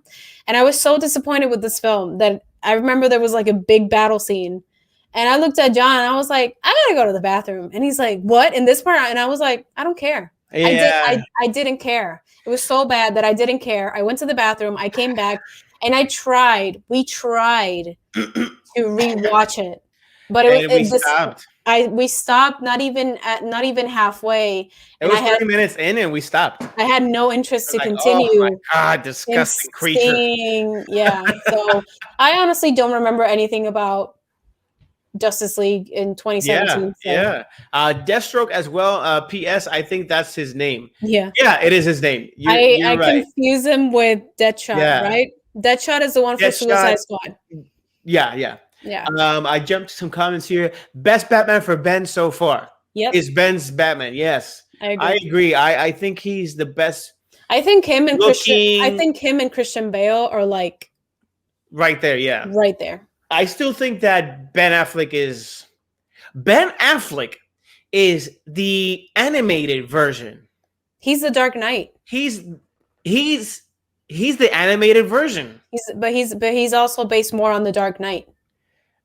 That's That's the Batman that they are basing him on. So for me, even though I feel that Christian Bale and Ben Affleck are like right there, they're different. Like Christian Bale, it's its own thing. That's its own. Yeah. He's like a more modern, grounded Batman, and then you have Ben Affleck, who is the brute, very berserker. Very based on the Dark Knight, which is perfect for him. Yeah, they need to bring out Birdman. Birdman. There's a film that with Michael Keaton that I've never seen. Yeah, it's weird because it ties in, but it doesn't tie in. But it is Birdman. Well, it's an indie film. It's kind of like the Joker. Yeah, that was very funny. It felt long. That's what she said. Cool story, bro. Yeah. Part 6. Nice. And Superman coming back while choosing his dad's costume. Can I ask you guys something? Because I've been watching different conversations about the Snyder Cut. I've seen conversations with people that, saw the film, people that know about the comics. I don't know a lot about the comics. I know what I see on screen and the animated series. For example, with Batman, I used to watch the animated series when I was a kid as well. But a lot of people were saying that they didn't like the fact that the costume that Superman had, the black Superman costume, that it had a cape. like apparently it's not supposed to have a cape. Yes, because that's what I heard. Okay, so the thing about it is that in the comic book, when he resurrects, it doesn't have a cape. But why are they bitching about a cape? That's what I heard. I don't know. I've been watching, and it wasn't the people that were commenting about the film. It was people in the comments that had read the comic books. I'm watching it tonight. Giancarlo, you're freaking crazy. Giancarlo, son 4 horas. I got HBO Max. Okay, he just got it. Okay. Well, if you're watching it tonight, prepárate porque it's 4 hours, son 4 horitas. You should watch it during the day, not the night. No por la noche. Okay, not because it's boring, but because it's late and you get tired. Pero this is esto es un consejo de parte de nosotros, because we watched this film like 4 hours straight. It got to the point where we were struggling with not falling asleep, and it wasn't because the film was boring. It was because we were really freaking tired. You know, during the day, we didn't take a pause. So yo te recomiendo que son 6 partes. Try to watch 2 first and pause it, y después coge un break, go to the bathroom, have some snacks, come back y termínalo. Porque it's a lot. The Martian, I liked. The Martian. I loved how the Martian looked. I loved how the Martian looked. I still wish, in a way, I'm kind of conflicted with his scenes, because even though I feel that both scenes are effective, pero es como que if either one was in the film, it would have still worked. You know what I'm saying? Like if you only needed one, that's what you're saying. I only needed one, yeah. Like if Zack Snyder would have decided to have, because when Clark Kent's mother Martha goes to visit Lois, that's actually the Martian in disguise.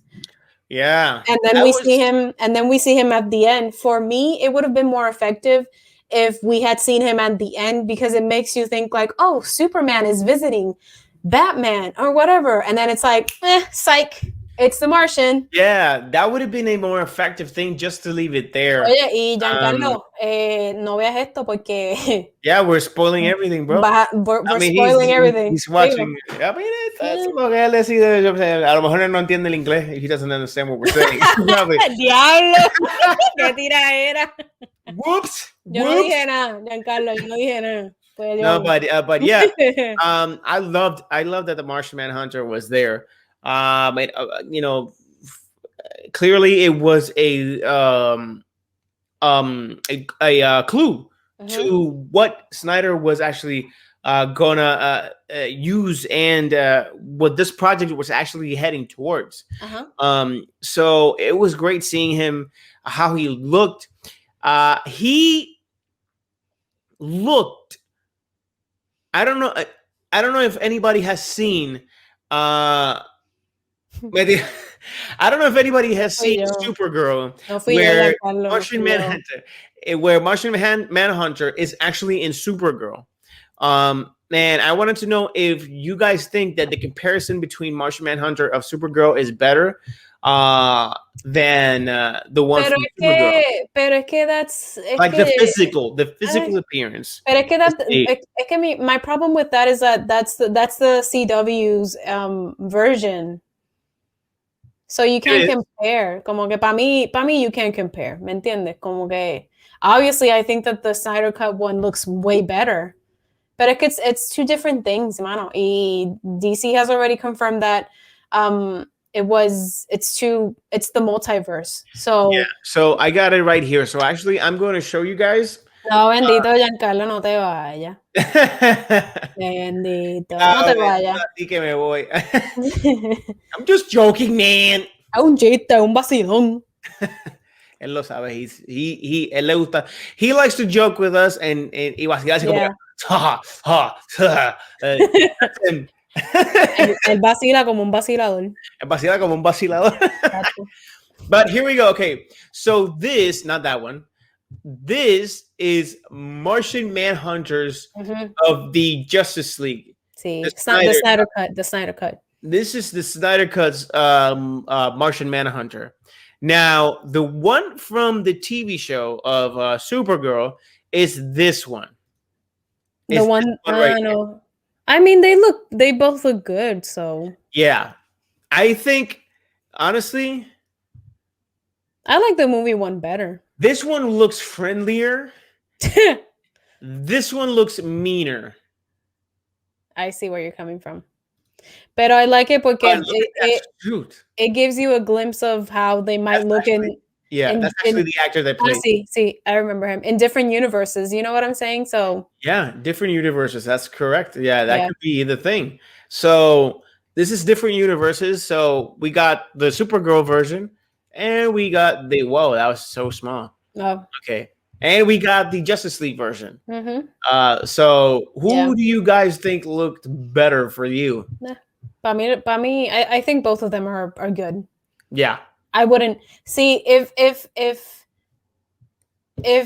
you know, DC would have said like, oh, it's the same universe, you can draw comparisons, but oh, they've stated openly that the CW, it's its own universe.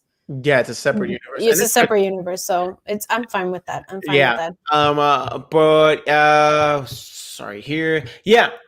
So they're both good actors. Yeah, they're both really good actors, honestly. I've seen both versions, and I've dilly dallied with Supergirl as well. But I really enjoyed both versions. Another thing that I wanted to add that I freaking loved, and this is, I'm gonna say, more of a scene, a moment. It's when Superman comes back, Mm-hmm. but the moment that he actually lands in front of Steppenwolf, and Steppenwolf hits him in the ass, bang, and he's like, boom, not impressed. And he freezes the entire thing. And how quick it looks and how powerful they showcase him. It's like, boom. They broke it like, boom, and then he kicked him like, bah, get the fuck back. Like, whoa. It was like, oh my gosh. Yeah. It is everything. I like that, and another thing that I liked is the gore that we see in this film. Yeah. Because my thing about no. See, para mí, o sea, this Wonder Woman, the Wonder Woman that I saw in this Justice League is the Wonder Woman that I always want to see in this universe. And it's been an interesting conversation because people have been comparing or saying that when you see Wonder Woman in a Zack Snyder film, she's very different to what we get in a Patty Jenkins film. I have an argument to that and to defend. I have an argument too, not to defend it, but I just think that Zack Snyder sees her as the warrior, the Amazon that we get in the comics and in her arc in the DC universe. And I think that Patty Jenkins sees her more as a symbol of hope. Repeat that, please. I want to understand. That Zack Snyder sees Wonder Woman as the badass warrior, Amazon that we know of in the DC comics and in her arc in the DC universe, but Patty Jenkins sees her more as a symbol of hope for the world. For the world. I don't know for women, but Zack Snyder, I think, knows how to incorporate that, like, both things very well, because in this film we do see her being very badass, being the Amazon warrior that she is, but there is a moment at the beginning when she talks to the girl and the girl says like, oh, I want to be like you, and she says you can be whatever you want to be. Like, I think that's a good balance between having her as a symbol of hope, but also keeping that arc and that badassness that the Wonder Woman is characterized for. You can be anything you want to be, but me. But not a god. But yeah, but here's the thing. The argument that I have against that is that, yes, there could have been, creative differences where Zack Snyder sees her as one and Patty Jenkins sees her as another thing.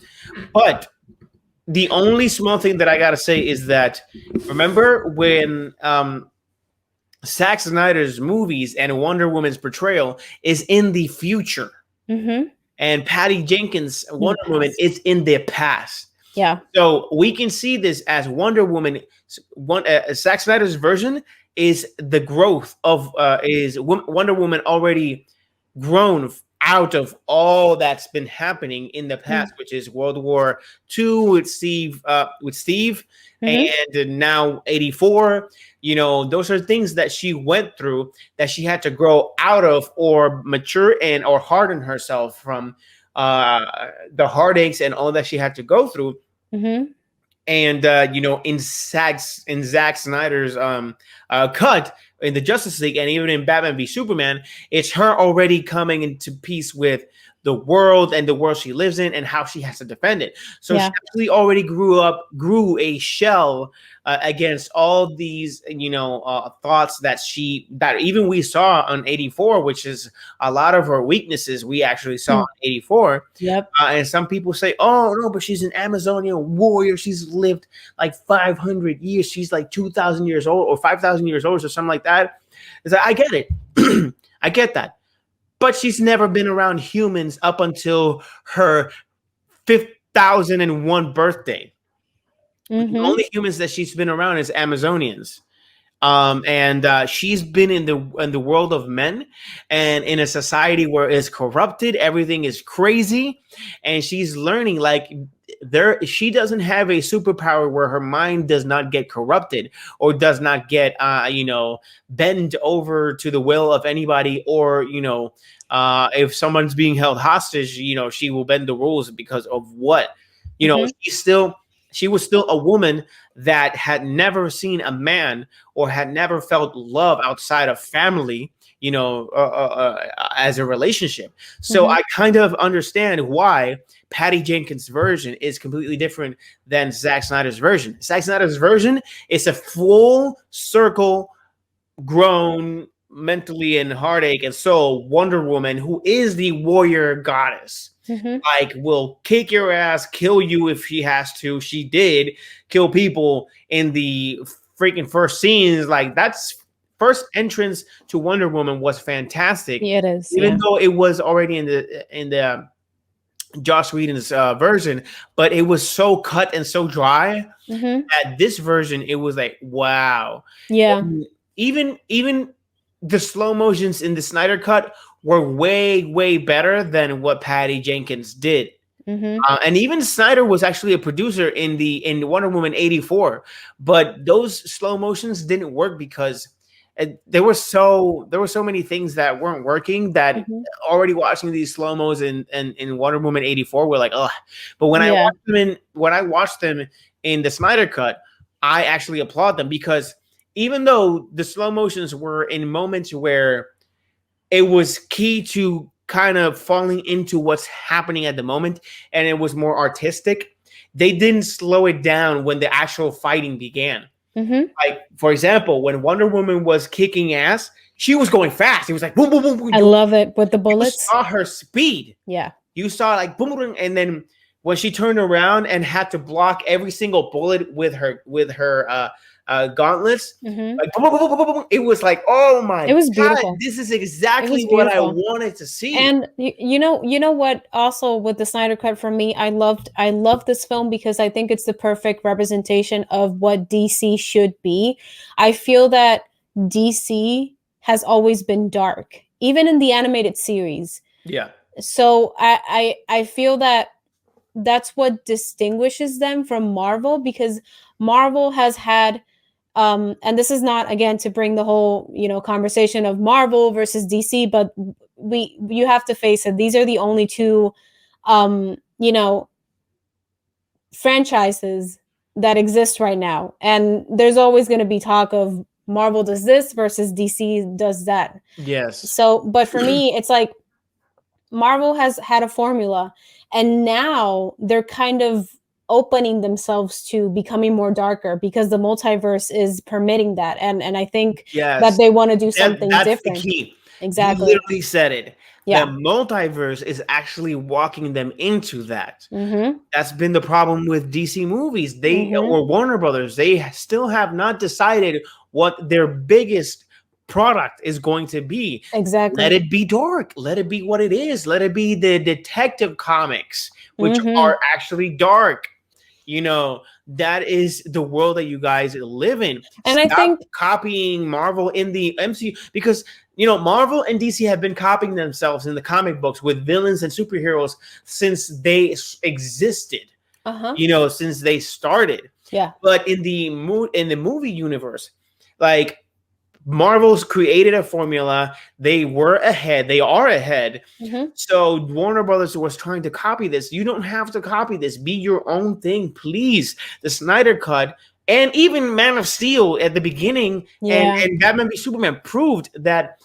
I know there was a lot of people bitching and all that kind of stuff, but don't listen to that, because it's actually good. It's actually great. It's masterpiece. It's going towards a direction that finally the Snyder Cut can prove that this universe works like the way it is. And Warner Brothers needed to, get your hands off this, because you have a man that loves the comic books, that loves the characters, that knows what he's doing. And the 4-hour Snyder Cut proved that you need to build an arc. You need to build story. You need to build sentiment. And everything needs to have purpose and have character development. This is that's what the Snyder Cut gave us. And when I see this film, like I was saying before, this is how I always pictured DC.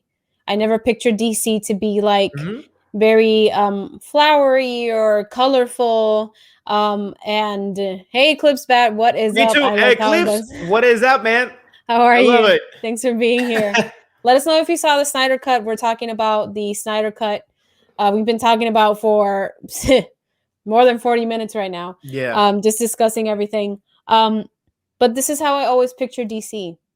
This is how and I don't understand also how they take the liberty of having the animated films be so gory and hardcore, but then we can't see this translated well into live action, because the animated DC films are golden.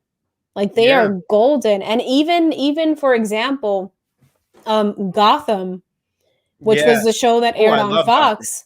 It was a very dark and cynical and very hardcore. You reminded me of something. Very hardcore. So you reminded me of something. What? You finished it? Okay. Nice. The minute it dropped. Yes, of course.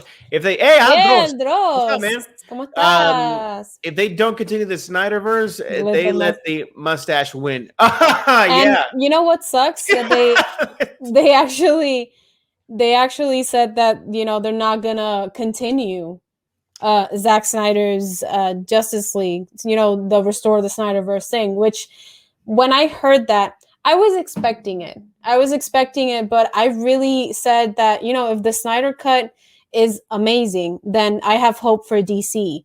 But now they're just saying, oh, we gave you the Snyder Cut, so shut up. And it's like I've been telling everybody that I've talked to. Yeah. They're like, oh, they're not gonna care. And I'm like, yeah, but unless somebody comes in, it's two things. Unless somebody comes in and puts their foot down and says, this is not working, we need to have a structure, because that is DC's extended universe's biggest problem. They don't have a structure that they can follow for their films. So that's the first thing. The second thing is that the audience just stops responding to whatever is being put out by Warner Brothers. Yes. Because as soon as they said, "Oh, we're not going to restore the Snyderverse, we're not going to continue this," I lost all of the hope that I had for DC. I lost it. Again, and I have no expectations for not even the Batman, because the biggest problem right now is that I don't like from DC is the fact that they can't focus on a structure, and then second, we have different movies based on the same character, but they're different universes. But then there's no connection to each. Yeah, and it's a mess. It's a freaking mess. Yeah, it continues and it continues and it continues without having no correlation. And it gets tiring because it's like a restart and a restart and a restart. Exactly. And it's starting everything all over again. That's the point where... And not even the Flash movie, because the Flash movie just lost another actor. Yeah. So... And the thing is that let the multiverse flow like crazy on the comic books and in the animated movies because it already has the universe in the films in theaters. It has to be a different thing. You cannot play with these things like crazy because it's not a, a book of what 15 pages that you can dedicate yourself 3 months to, and that's it. You don't have to spend that much money like in movies. You have to think these things through. You cannot just, as a company, put your hands on the creative process of somebody that, in my opinion, he's a genius. But what you reminded me was actually that I heard people complaining that Alfred got more screen time and was deemed like looking more intelligent than the Bruce Wayne. And I was telling you about the Alfred in Gotham who was. Yes. And I'm like, but why are people bitching or complaining about, and sorry if whoever's in the chat was actually bitching. Sorry. I mean, in my opinion, it is, nonsensical to think that because Alfred is actually assisting a lot in this movie and has screen time and helping with the algorithms to try and find the mother boxes and these people. To be quite honest, I completely disagree. Why would Bruce Wayne have a butler that he pays and also not assist him in these things do anything at all? Like, first off, if we look at the background that now DC is actually trying to put towards Alfred has military experience, intelligence experience. So Alfred is experienced on all these things that we saw in the Snyder Cut. In other lores, like in Gotham, like in the new show that they want to do is called Pennyworth. Alfred Pennyworth. Yeah, it's Pennyworth. So he has origins of being able to do exactly what he was doing in the Snyder Cut as he was assisting Bruce. The fact that he was, trying to build gauntlets for him to, resist the beams, the lasers that were coming from all the freaking monsters that were, I forgot the names of the monsters. Parademons that were shooting at them or at him, because to be quite frank, he is still human. He is human, and he was going to get his ass whooped if Alfred didn't help him build something. But you know what? Bruce was actually more focused also on building the freaking jet that he was trying to, build with Alfred. So it's not like Bruce didn't do anything. Bruce was just focused on the matter of trying to psychologically pull together the team while Alfred worked on the technological aspect. Like, remember, there's been like 20 years of Bruce Wayne or 25 years of Bruce Wayne already fighting in Gotham. It's not like he hasn't done anything. We are seeing the old broken, not broken anymore, but Bruce. And here Cliff says, let's not forget, in Justice League Snyder Cut, Alfred already seen Bruce be Batman for 20 years. He knows the needs. Exactly. He knows what he thinks like. So exactly.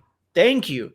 When people were complaining about, Alfred is doing this too much or too much of this, like Bruce Wayne should be doing, bro. Yeah, people were just saying that they were tired of seeing Alfred be like the lead or the mind behind everything. Bruce, yes. And I'm just like, but Alfred knows Bruce since he was a little kid. Yes. Like that wouldn't make sense for him not to be that way. And why would Alfred not take a toll out of Bruce Wayne's hands, out of Bruce Wayne's mind, when he's out there every night fighting crime, putting his life on the line? If he could do that for Bruce Wayne, he will do it. He treats him like it's his own child. Even though he didn't, give birth to him, he's always treated him like he's his own child. So why would people complain about the fact that it is logical for these things to happen? What?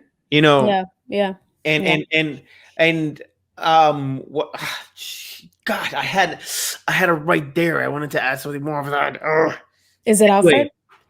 It was, but anyway, it makes sense. Yeah. I don't know. BRB, he said. BRB. Got you.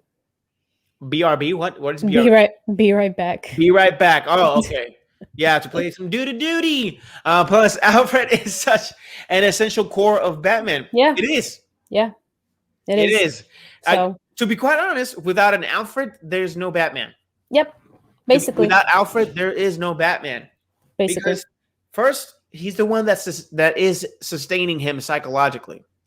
You know, if Alfred wasn't agreeing with all the crusading, with all the crime fighting, with every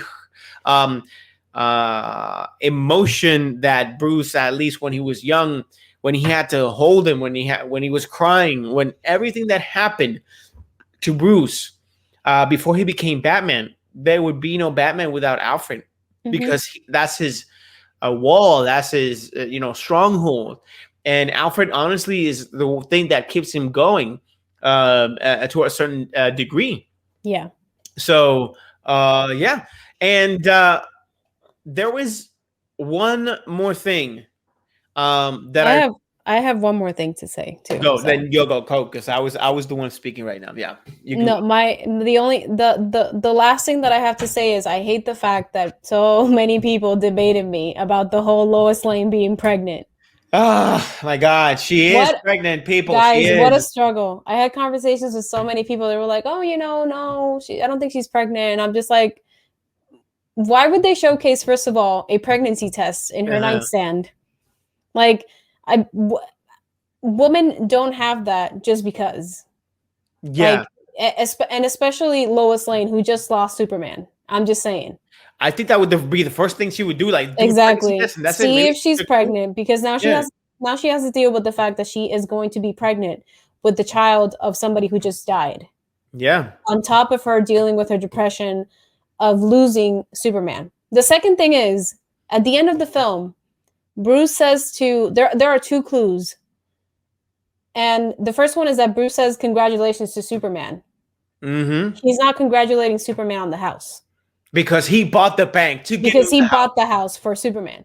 And then the second thing is that when you guys see Lois Lane going into the house, she has like a little baby carriage thing. I don't know what you call it, but she has an item that is for a baby. I think it's for to bathe the baby. I don't know. No, to carry him. Yeah, to carry him. But I remember I had so many people saying like, oh no, I don't think she's pregnant. She's not pregnant. She's not pregnant. And then Zack Snyder had to come out in an interview and say, yeah, she was pregnant. Cause that was the intent from Zack Snyder was that Lois Lane was going to be pregnant. And her son with Superman was going to be named Bruce Kent, because Batman at some point in the Justice League franchise that Zack Snyder had envisioned, Batman at some point was going to die, and he was going to sacrifice himself. He was going to sacrifice himself during the nightmare sequence that we see in the epilogue in the Snyder Cut. And after his death, Superman and Lois's son, Bruce Kent, was going to take over the role of Batman. With no powers. And the goal was for Barbara Gordon, which is Batgirl, to actually be his mentor. Yeah. Yes. Yeah. So there was a bunch of stuff going on. That's my last thing. There were so many people saying like, she's not pregnant. I'm like, guys, like coming from gun. What is the Chekhov's gun? I don't know what is the Chekhov's gun. But yeah, that's the last thing that I want to add. I want to add. It was so much debate. I want to ask you, what did you think about the Amazons fight scene? It was the best thing ever. Yeah. And I remember that I was so pissed off upon rewatching the Justice League, the 2017 version, and I think that's one of the reasons why I lost interest. I remember hating the fact that Joss Whedon portrayed these women as such fragile and weak people, because I was watching the scene and in my mind I'm like, these are Amazonians, like they're gods, they have the bodies of warriors. Why is Steppenwolf like kicking their ass right now? And when I saw this Snyder Cut, this scene with the Amazons, that It was great. he said, "Oh, you will fear me," or something like that, and she's like, "Oh, show them your fear." I was like, "This is And what they said, oh "We my have god!" no fear." I It was like that that scene, was cut. That didn't actually yeah, exist. I was like, that scene. I whoa. would say, as a whole, part 6 is my favorite part. But I think this happens in either the end of part 1 or maybe in part 2. But that's the reason why one of those parts is my favorite. I'm not sure where it happens. The what exactly is it? The Amazon scene. I don't know if it happens in part 1 or if it happens in part 2. I think it happens in part 2 because Okay. part 1 it was Bruce Wayne looking for Aquaman. Okay, so I would have to say that first place for me, part 6 is epic, and then part 1 or part 2 is my favorite one just because of how they redeemed the Amazons. Yeah. That scene was spectacular. It was perfect. It was what I envisioned the Amazons being, and kicking some ass and kicking Steppenwolf's ass. Like, Yo, it was insane. yo, It was great. It was it was fantastic beautiful. action. The thing that I think you know what I'm talking about. The Mhm. thing that I did not get was like Oh, the woman that died with the horse on top of her. well, It's like, apparently that's a thing that can happen. I've talked to people and they're just like, yeah, that would happen. And I'm just like, but how did they're she die? Amazons. I've seen, That's yeah, I don't get it. that's okay. That's what I'm saying. Like these women are Amazonians. These women are extremely strong and powerful, and the only thing that we could think of was that the horse actually like Broke something and we didn't broke see it. something, like internal bleeding or Mhm. something like that, and she got stuck from the waist down. Yeah. But it's just it looked like what? Mhm. Like she died out of nowhere, and then not out of nowhere, but we didn't see the damage. You know, Yeah. we just. Yeah. I think we might have missed it, but I didn't think I saw the damage happen to her. Mhm. And when she died like that, and she wasn't bleeding, because again, if there's internal bleeding, I would assume that you would, bleed from your mouth afterwards, or not Yeah. necessarily, maybe because it doesn't have to go through, the tube and the gut and go up your mouth. Maybe Mhm. depends on how it is and what it is. But it was just weird. I mean, it Yeah. didn't take me away from the scene entirely at all. Yeah. But it was just like, oh, Yeah. what? I know. Yeah. Yeah. Yeah, because I felt also something interesting that I want to add, and I feel like we're gearing up to go to ending this a little bit, but Mhm. another thing that I wanted to add was I think it was very curious that the best scenes in the 2017 version were all Zack Snyder's.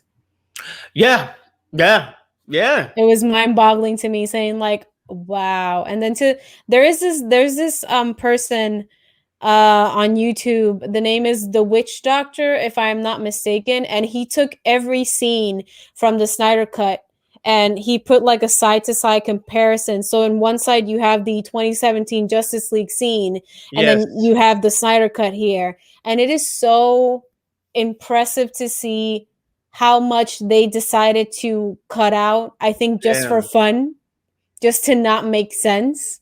Yes. So if you guys want to check that out, I think it's called The Witch Doctor, something like that. It's on YouTube. He did every single scene. It's very interesting. Thank you for No being back. problem. No And problem. it's a theory where everything in a novel / movie has a meaning. The Mhm. concept is if you see someone picking up a gun, at some point they will use it within the novel / movie. Got you. And that's one of the things that I mentioned that I loved about the Snyder Cut. I feel that every scene, every character, and the story, they all have a purpose to it. And that's what I loved about the Snyder Cut. Yes. And I'm going to jump this comment here because I want to go back to it and actually talk about it because we Mhm. haven't talked about him. Yeah. But they are stronger than human beings, but they are not as strong as Wonder Woman. Yeah, that pretty much is clear. Like Wonder Woman is the daughter of Zeus. But I just don't know how much of damage it was made Mhm. for us to know how she died, like the way she died. but we weren't clear on the damages done at that moment. But what I wanted to do is I forgot who was the Flash's actor. Is Ezra Miller. Ezra Miller, JJ. And I wanted to talk about Ezra Miller as well, the Flash. He was so cool. He was good in this film. He was still so cool from I'm the still version. I'm still on the fence with him pulling out the hot dog in that scene, but you know. The way he was doing I that, really thought he was gonna put it in her mouth. I really thought he was gonna put it in her mouth, and I was gonna be like, it looked like he was about to molest her and everything, but the way that he he was looking at her and slow. Yeah, that scene was, I don't know. Like, you creep. But I have this back and forth with that scene because it looks so spectacular. I just wish that the context of it was done differently. Yeah, but here's the thing. It felt weird and funny.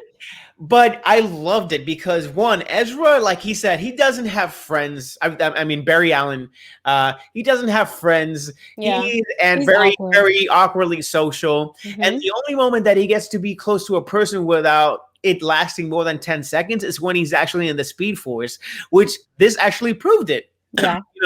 And he was seeing a beautiful girl, almost about to die. And he just took that moment to actually, whoa, like she's amazing. And the way he was moving her around was actually treating her gently because he could literally break her apart in the force that she was like having an accident. Like she was going with like what we saw in The Boys season 1. Correct. Yes. So he was just treating her gently so that the whiplash and the Speed Force would not break her. So then he would take her down the way that it would protect her. You know, now the hot dog thing was like, oh my God, please do not do anything. Yeah, I was like, don't. Then you lost me. But it was funny because that was the purpose of the scene. To make people think that he was going to be a freaking pervert. But oh no, just for the dogs, because I want to get that job at the pet store. And it was a distraction for also him dropping in it, because a cool thing that happened was when he twists into actually going fast, his shoes break completely. Yeah, I love that. It's the most logical thing. Like his shoes are not made for that, So it was fan-freaking-tastic. And also the other level of importance, and something that I loved was that the scene that they had in the Whedon cut was that Barry Allen said, oh, I don't know what to do. Like, what do I do here? He's like, and Batman told him, okay, here's what you're going to do. You're going to save people. Just get him out. Get him out. I remember that scene. Yeah. That scene was pretty cool. I didn't mind that scene because I understand where Ezra was coming from at that point. He's, a 17, 18-year-old boy that, it's not clear. And he tries to avoid and runs away from trouble. And in that scene, he's like, what do I do? I don't know what to do in this moment. And I would have loved that scene to stay, but I get it why it was cut because Whedon. But still, he wasn't lost in this film. He wasn't that lost. He was pro-helping. He knew what to do, and it would be clear. Sorry, it would be clear that, I was like, Brr. I heard that. It would have been more obvious that in the situation that they're in, he would have an instinct to actually help and add to the problem. I mean, add to the solution, where he's, trying to be a detective, also working in forensics, not a detective, working in forensics on the police department. So he was already smart in his own way. It was just trying to gather himself and understand that, hey, you're not alone, bro. This is not the world that you live in. You live in a place where, we exist. Superhero people, freaks exist, and they come together. Which that was the mission of Bruce. He was doing it for Superman and for the rest of the world to have protectors. And lastly, Aquaman. Aquaman, again, Jason Momoa always looks fantastic as Aquaman. He, for me, is the epitome of what Aquaman should have been from the first creation of Aquaman. I agree. Because it represents the islander, it represents the ocean, it represents like the Atlantean, it represents a completely different race towards what the aquatic life is, and everything that has to do with it. And he's the perfect representation of what Aquaman should have been all along. So that way, for me, it was one of the most perfect castings that this had. And honestly, everybody was perfectly casted. Mm-hmm. The only argument that people can make is still Gal Gadot because of her physique, but still, she does great as Wonder Woman. Yeah, yeah, she does great. As Wonder Woman. I love her as Wonder Woman. I think I see her and I see the character, but I still in my heart wish that I could see a Wonder Woman as I've seen her being depicted in the video games or in the comic books. And I know that there's different variations of Wonder Woman, like in the comic books and the different universes and all that stuff.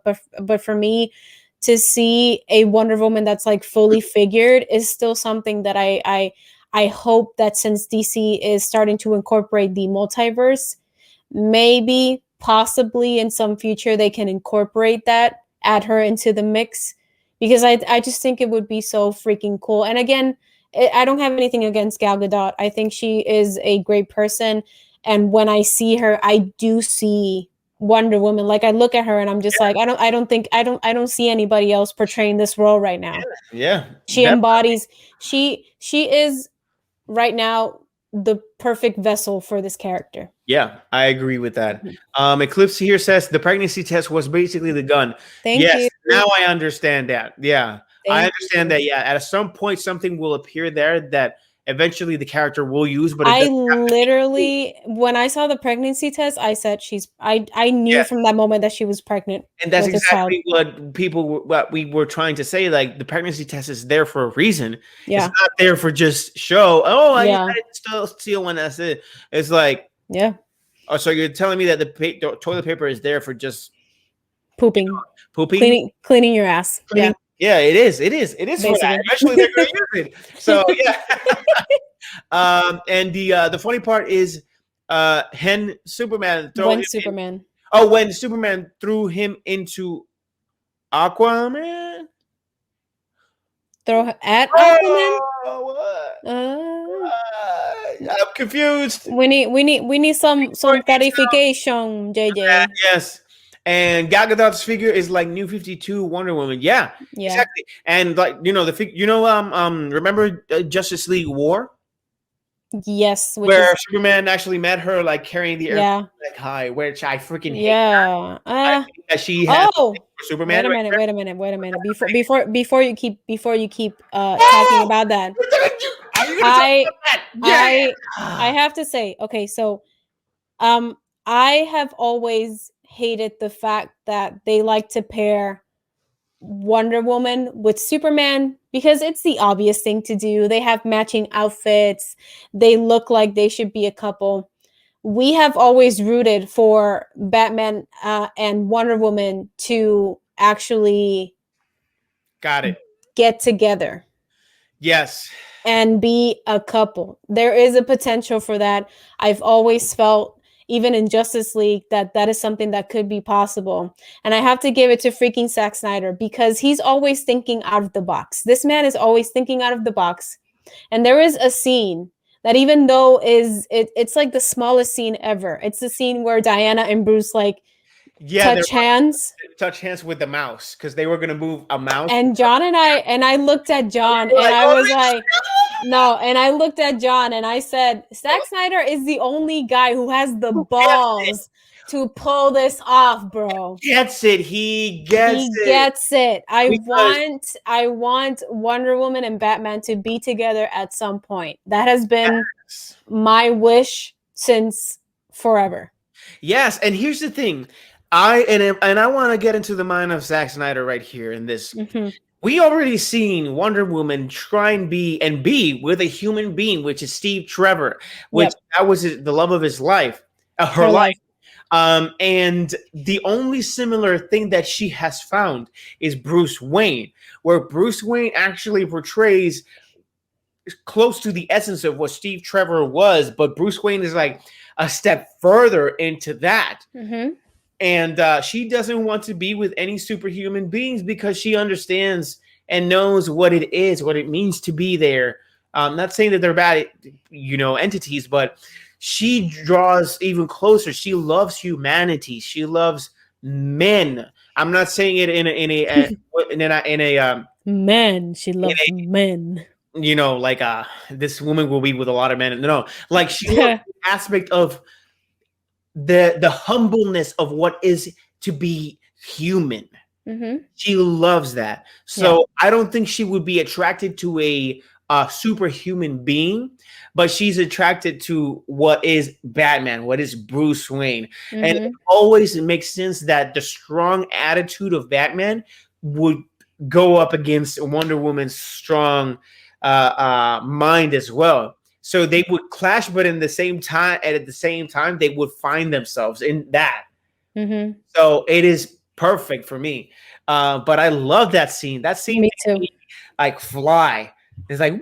I looked at John and I was like, "What if they make out in this film? I will die." I mean, they don't have to go that far, but they could lead up to that later on. But yeah. But yeah, I was right. That's what he was talking about. Justice League War. I love Justice League War. Mono, my grammar is crap. Yes, it is. But yeah, anything else you want to add before we end this and jump into the? I mean, Jesus, I think we've been here almost an hour, so yes, I think we've covered the Snyder Cut. Yes. Well, so the last thing that I liked from this film was the ending scene, where not the ending scene, but the ending scene in part 6. When the Justice League basically when they fucked up and the Flash and I was telling your sister earlier, I was like, you know, the Justice League, they better be thankful for the Flash because they fucked up. Yes. They fucked up big time. And if the Flash finally, yes, you would have never done that. Yeah, if the Flash would have never done that, that would have been the end of the film. Yeah.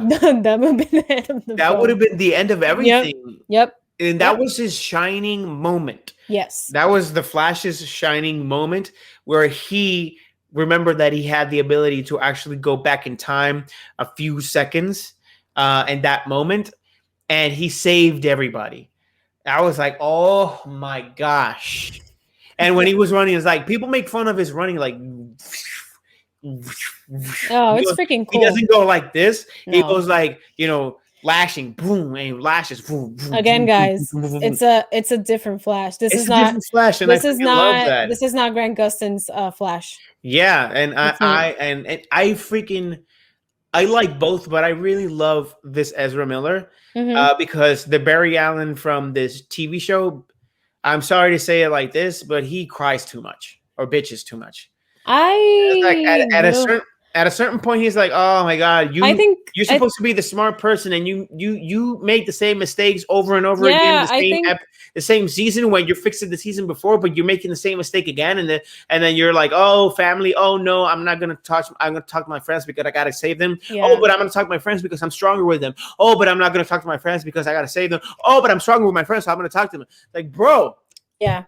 I stopped watching it because of that. I think Aldros mentioned it too, the fact that he hated the fact that the Flash got his powers in the CW show, but then he needed Star Labs for everything, even though he had his powers. Like, he was always very dependent on their strategies and them as a team.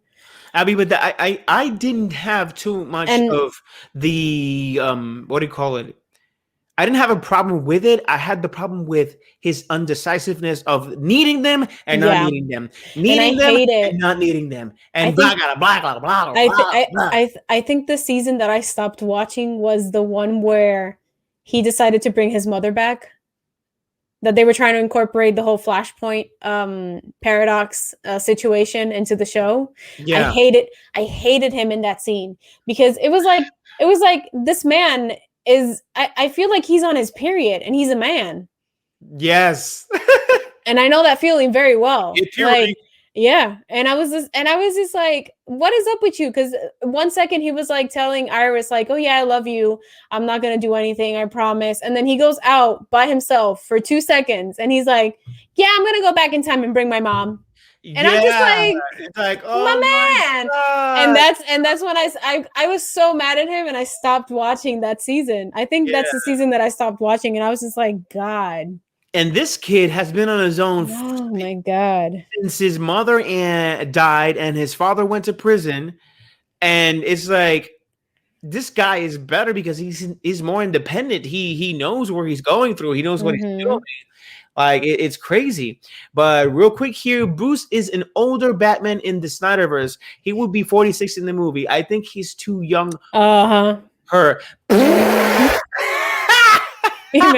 I love the emote. Mira. Emote. Yeah, I was like, hey, that's Bob Ross. That's Bob Ross, the guy who paints. But I think he's referring to a moment where what Ezra Miller says, and when Ezra talks to, I think Aquaman, I think it is, or a Cyborg, where he's like, hey man, you think she would go for a guy like me, like a young guy like me? Yeah. And I think Cyborg was like, bro, not a chance. But then again, she's like 5,000 years old, so everybody is young to her. And so it's like, everybody is young to her. It doesn't matter. Yeah. And so it was funny when he said that. It was like, got him. Yeah, I got the joke. I got it. Instead of a Martian Manhunter coming down to meet Bruce, it was supposed to be Green Lantern John Stewart. Yeah. That was. I have a question about that. Do you guys think that would have worked, or it was going to be too much? Too many characters making an appearance in this film. That's my question. What he's trying to say is that if it was going to be Green Lantern, there would have been no Martian Manhunter. Like, he would have been eliminated. Oh, okay. Okay. The fun fact was that it was supposed to be Green Lantern. Oh, okay. Not Martian Manhunter existing here.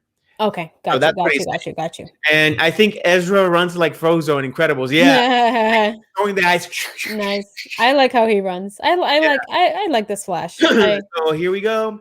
Barry Allen is super smart. It's okay for them to help, but he should be able to figure out a few things by himself. Yeah, he was too dependent on Star Labs. That's what he is saying. Yeah, for sure. Yeah.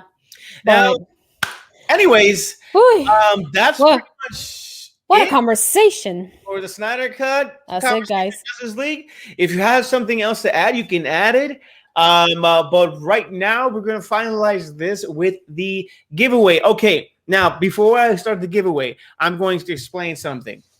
Whoever wants to be part of this giveaway right now, which is I'm going to give away an HD60S God or capture card for you to stream your games if you want to be a streamer in gaming. A Twitcher. A Twitch or YouTube or Facebook gaming, whichever one you want to be. If you want to be part of the giveaway right now, we need you to write your name, and we're going to give you 2 minutes, and you're going to say I. You're just going to write the letter I. Or you can, not everybody has them, but you could send the emotes too. If you're subscribed, you can send the emotes. Yeah, or just say I want to be. Just say I. If you do, I'm going to right now pick the version of what I'm going to do and how it's going to be. But Ash, I'm going to need you to help me with this. But I'm going to explain right now. We have collector's edition cards from The Mandalorian. What I'm going to do is Ash is going to pick about the same number of people that are going to go in. Wait, I'll be right back. I'm listening. Yes, you can bring him to me. So if we have enough people, we're going to bring the cards, and they're going to be a design and a number. That number is going to be given to you, and you're going to respond to the number. Like I'm going to say, this is your number, and you have to write it back in the chat to make sure that you actually saw it and wrote it down. You have to be with me. I have to be with you? Yes, because you're going to shuffle them. I don't know how to shuffle. No, it's not a crazy shuffle. You're just going to give me the cards. Shuffling is you just put them like without me watching. So you're going to put him first, second, third, fourth, fifth. And I'm going to pick one card. Okay. She doesn't understand what I'm saying. No, I Okay, wait, stay. You gotta stay. You gotta stay with me. I don't got a chair. You got a chair? Where's the chair? In my We gotta room. find. Okay. Oh, you can bring the chair. All right. So far, there's only one. So if there's only one person, and I'm gonna do a countdown. Like if there's only one person that actually wants Elgato, I don't even have to do this at all. So I just want to be sure that people want that giveaway. I'm gonna give what you call it? Let me see. You know what? I'm gonna do a countdown right here, just to make sure, and put it right here. Let me see. I'm gonna write this down real quick. All right. Way time. Here we go. All right. Giveaway time. If you want to participate in the giveaway, just write down your name. If not, I don't even have to do with this. I'm just going to give it to that person. So the time is this. And I'm going to explain it one more time before we start. All right. It's a 2-minute countdown. All right. So here's what I'm going to do.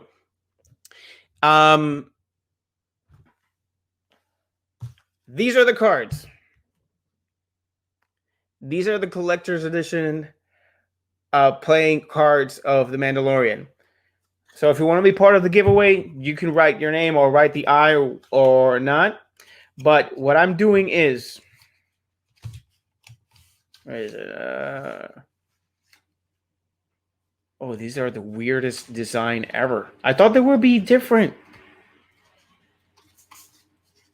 Let me get the cards. It's not the cards.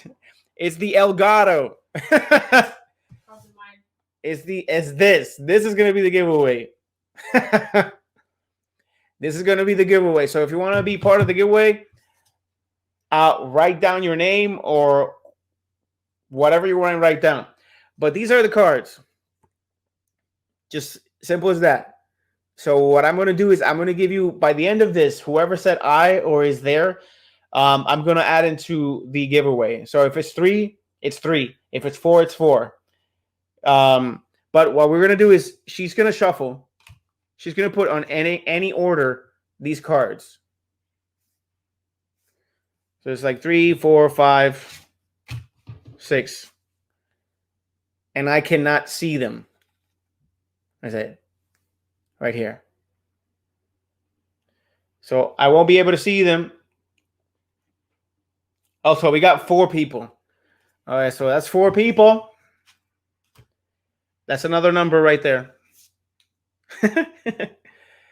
So that's 4 people on the giveaway. There's only 5 seconds left for the giveaway of Elgato. 5? There's 5 people? Oh.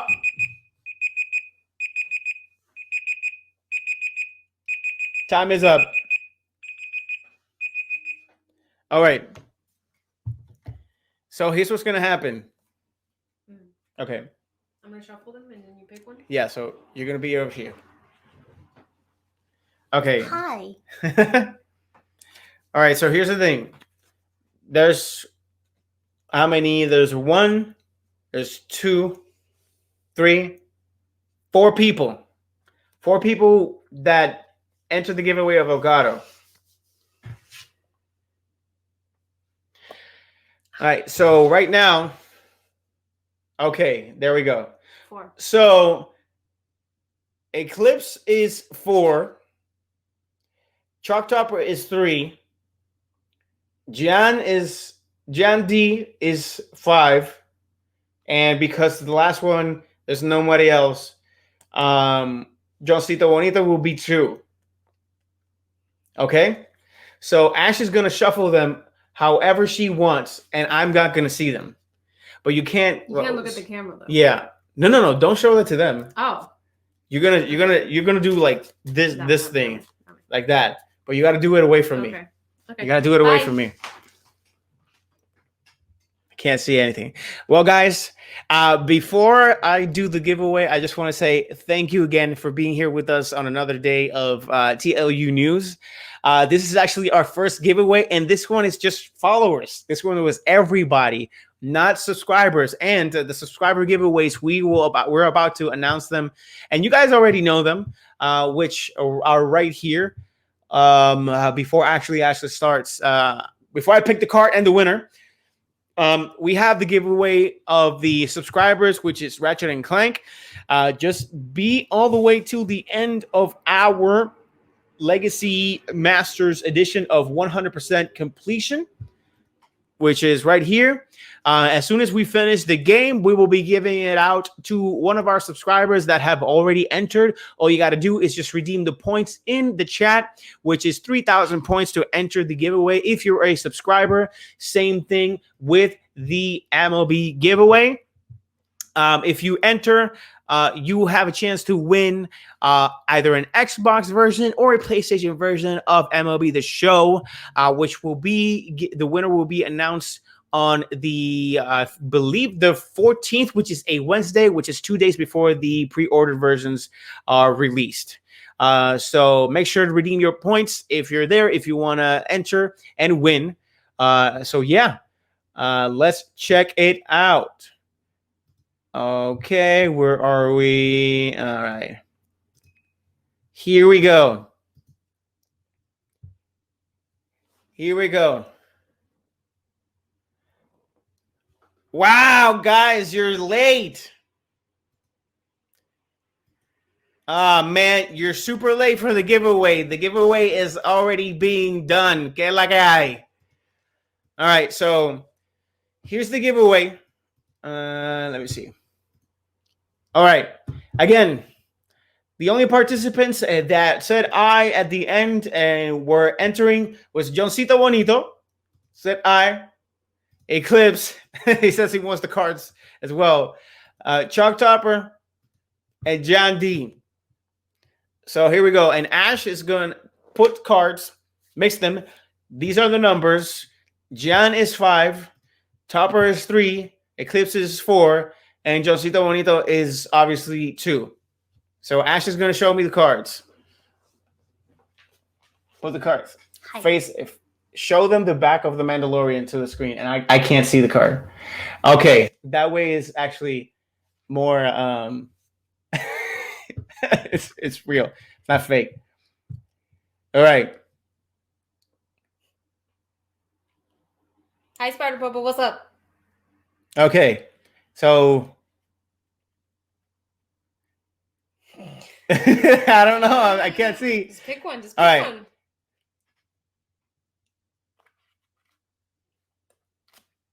All right, I picked a card. I have no idea which card this is. Okay, and the winner for the Elgato HD 60 giveaway, which is followers and those who stuck around and stayed till the end and actually were in the timer and actually responded at that time, is, let's see, number 2. Oh, Johncito Bonito!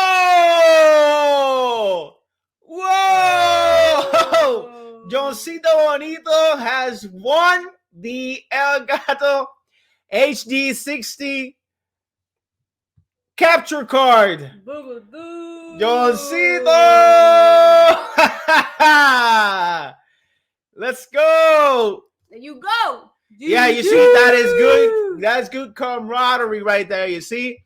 Let's go. Yes. Yes. So heavy, gente. GG. GG. Yes, that's fantastic. So the champion of the night is Johncito Bonito. JJ. Johncito Bonito, you won Elgato right here. So you can begin your streaming whenever you have it set up. You better thank your fate to the Mandalorian. Yes. There you go. I'm going to go back to my station. Bye. So the winner of the giveaway of Elgato HD 60 card is Johncito Bonito. Thank you for joining in. Just in time for his birthday. Wow. Yeah, Josito went so when the stream come up, my guy. Congrats, Willie Joe. But John, do I still get the cards? No. Yes. No. Those are Ashley's cards. No. There will be more giveaways. Don't fret, guys. There will be Batman giveaways. I love you guys, but my Mandalorian is precious to me. Yes. So, sorry. And all that we ask, and all that we ask of you guys is just to be part of the Legacy universe. And I know, and here's the thing. I know that in this place we can't hear what I'm about to do, but subscribers right now have the what do you call it? The perk of 1, entering to certain giveaways, and 2, for designed entries. Now, because we're actually streaming through StreamYards today, this does not have audio, but Aldros actually entered earlier, so I'm just gonna put this for him because he entered already, and Sparrow Wolf already got his. So let me do his real quick right now. And it's going to be Ashley, I am a magician. Oh, he is. Bueno, you know what? Okay, he actually is. He actually is. Let's do something. I'm gonna find out. Bueno, I'll tell you guys. I'll tell you guys after Aldros's entry. Y Spider Popo está por ahí también. Spider Popo just got here. That's for Aldros right there. There's no audio because of StreamYard, but in OBS, there will be audio for this. So pretty. So that is entries. Oh, Spider Popo. Sí, Spider Popo. Va por ahí. Don't worry. Mira, let me say something. Okay. So what I can do is I'm going to figure out where these came from. Okay, this was a gift from my dad. I could get maybe 1 or 2 y do a giveaway for you guys. If you guys are Star Wars / Mandalorian fans, this is like a card set. So for Spider Popo, I can do that. I can do that for a giveaway. Okay. Dark Magician. Yes. Sorry again for the audio. It's StreamYards. But Saturday there will be audio for this. It sounds so cool. I can hear it. Yes. Actually, you know what? I'm gonna put it again and see. Can you hear it? Let's see. I'm gonna do this again, and can you hear it?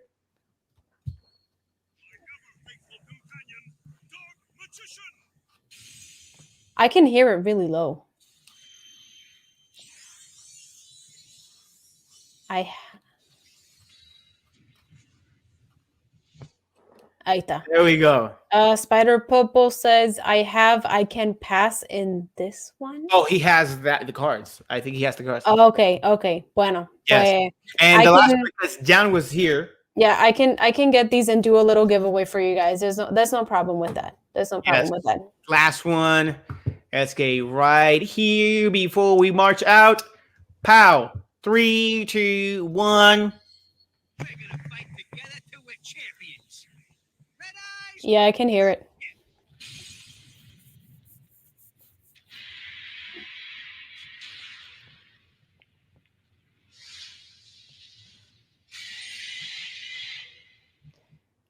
There we go. Subs entries. We're still developing a little bit more for the subs. But hey, Wolf, Aldros, Jan, yes. And Spider-Bubba. Yes, I do. But not as much as before, though. Yeah, but I don't go to the local places. Like I just collect them. I play on the phone on Duel Links and all that. But yeah. Look at Andros. Esto me hace recordar todo el dinero que boté en estas cartas. Mira, I gotta tell you, now that you mentioned that, when we moved here like 5 years ago, John had an obsession and he was just wasting money on these cards. And I've always had an obsession with No, but it was bad here. out of control with my Yeah, financial. because here there's a James lot. is witness to this. There's a Eclipse is witness to that. but there's a lot of tournaments here, so he was going crazy, and I You had know to what? be like, mira, papo, like, take it slow, okay? We got to pay some bills, también. He's getting his collection. But let me know if you guys would be interested in me doing a giveaway with these Mandalorian cards. Bro, I still got him here. Let me know in the comments. Eclipse says Yu-Gi-Oh pays the bills. Yu-Gi-Oh pays the bill. Bueno. Disgusting. I still got him here. Like, yeah. He has like files and boxes and folders. Like he has them all organized. Like the closet, that's next to the sofa, right there. That's filled with boxes of Yu-Gi-Oh. Get EDO Pro, John. Get EDO Pro. Text me on the side because I don't know what that is, but text me on the side on that.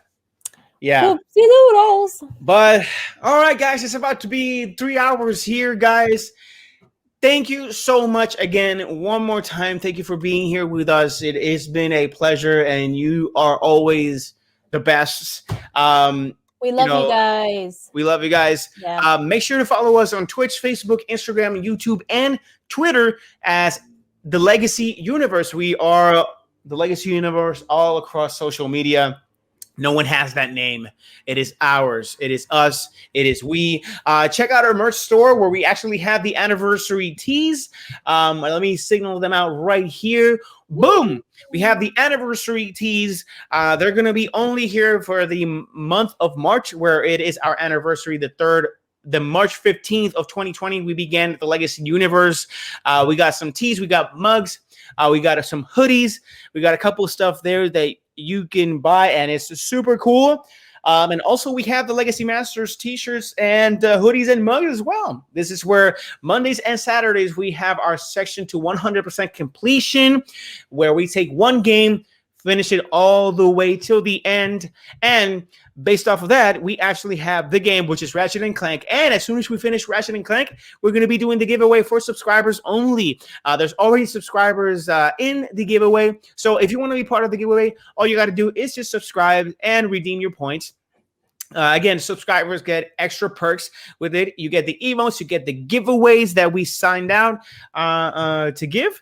And for subscribers as well, we have the MLB The Show 21. These babies you get. Oh, wait. You also get those babies right there, those emotes and more. Yeah. But you also get the subscriber giveaway of MLB The Show 21. This giveaway is going to be on the 14th of April, which is 2 days before the pre-order version is released. And the official release of the game for everybody that did not pre-order is on April 20th. So technically, you'll be getting the game about 6 days before its original release, and you can play it 4 days before anybody else in the world can play it. So, make sure you enter the subscribers giveaway. All you got to do again is just subscribe to the first tier. And from that point on, if you enjoy being our subscriber and supporting our channel, you can continue increasing your tiers. Again, more giveaways are going to be throughout the week. And speaking of MLB The Show, on the week, we have the video on YouTube of Roberto Clemente on MLB The Show. They added the legend of Puerto Rico, the cannon from Carolina, Roberto Clemente, a freaking legendary player from our island and proud, a proud player of the people, who was a very great person, humanitarian, helped the community, and was one of the greatest baseball player ever to be in the major leagues and paved the way for those from the island to be in the sports. You can check this video on YouTube of my reactions. But yeah. And anything else we want to add, Ash, before we go? Don't forget. Oh wow, my Wi-Fi is acting right now, but we're about to be done, so it's good. Can you hear me? Yes, I can hear you. Okay. Don't forget that also every Friday at 7 p.m. we have the PRCC Reload live via Puerto Rico Comic Con's Facebook, YouTube, and Twitch. There we do something similar as we do here in TLU. Let's talk about it, but we do it in Spanish. And we also give our review of the Falcon and the Winter Soldier the same day that it comes out. So don't forget that you can follow them under PR Comic Con on Facebook, YouTube, and Twitch. And if you want to keep the conversation going, you can check us out every Friday at 7 p.m. on the PRCC Reload. We have a great time there. It's awesome, you know, always getting to talk to you guys and just have like an hour to 3 hours of just nerding out. I mean, 3 hours here. The reload program is only just 1 hour, and we love you guys too. Thank you guys for always taking the time to be here and support us. Y me encanta que Shock Topper acaba de cambiar su imagen. It's April the 14th. El giveaway, the MLB The Show. April the 14th. It's 2 days before the release date of the pre-order version.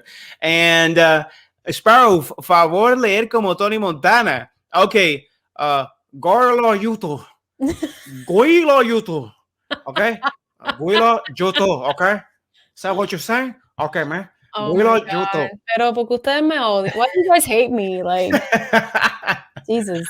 Always. Yeah, so you can catch us on Friday on Reload on PRCC official Facebook, YouTube, and Twitch. And don't forget that we are back on Saturday with Legacy Masters, where we are going to continue playing Ratchet and Clank. And on Sundays, we're going to play Cuphead. My God. We're gonna play Cuphead on Sunday, so if you want to check that out, I guess I'm actually gonna add more games now. I'm gonna add more games and stream even more and create more sections for this. Yes. But yeah, stay tuned for this, and we have to play this game, Remnant.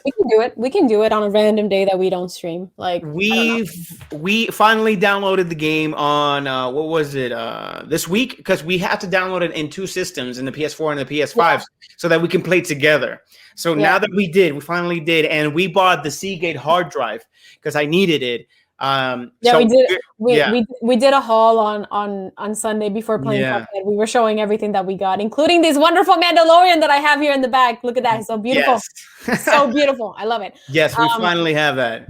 But I was gonna say that I don't know why this came up, but I tried to play Apex Legends today and I sucked. But it was my first time, so but it was bad. Yeah. It was pretty bad, but I'm going to keep playing to get better. Y que iba no. Y que iba cabeza de taza y hombre tazón. No. By daylight streaming? Oh, I was watching some streams. Possibly. I was watching some streams the other day. I would do it. Yes. But anyway, guys, thank you so much again for being here with us. We will let you be for the rest of the night. Oh, and you can join our Discord to keep the conversation going. It's going to be in one of the links down here. If not, you can go to the About section here on Twitch, and we have our link to our Discord. We usually keep the conversation going there. I'm usually posting all of the highlights and the live streams that we do. So if you missed this live stream today, don't fret. It's going to be here on Twitch, but also it's going to be on our secondary YouTube channel, which is the Legacy Universe Live. And during the week, I am going to cut some highlights and put them on our main YouTube channel, which is the Legacy Universe, which I think I'm going to leave the whole Snyder Cut conversation as one video for the Legacy Universe. So you guys can definitely check it out. That's going to be all. Thank you, guys. We love you so much. See you on Friday on Reload. See you on Saturday back here on the Legacy Universe and on Sunday. So have a great night y nos vemos.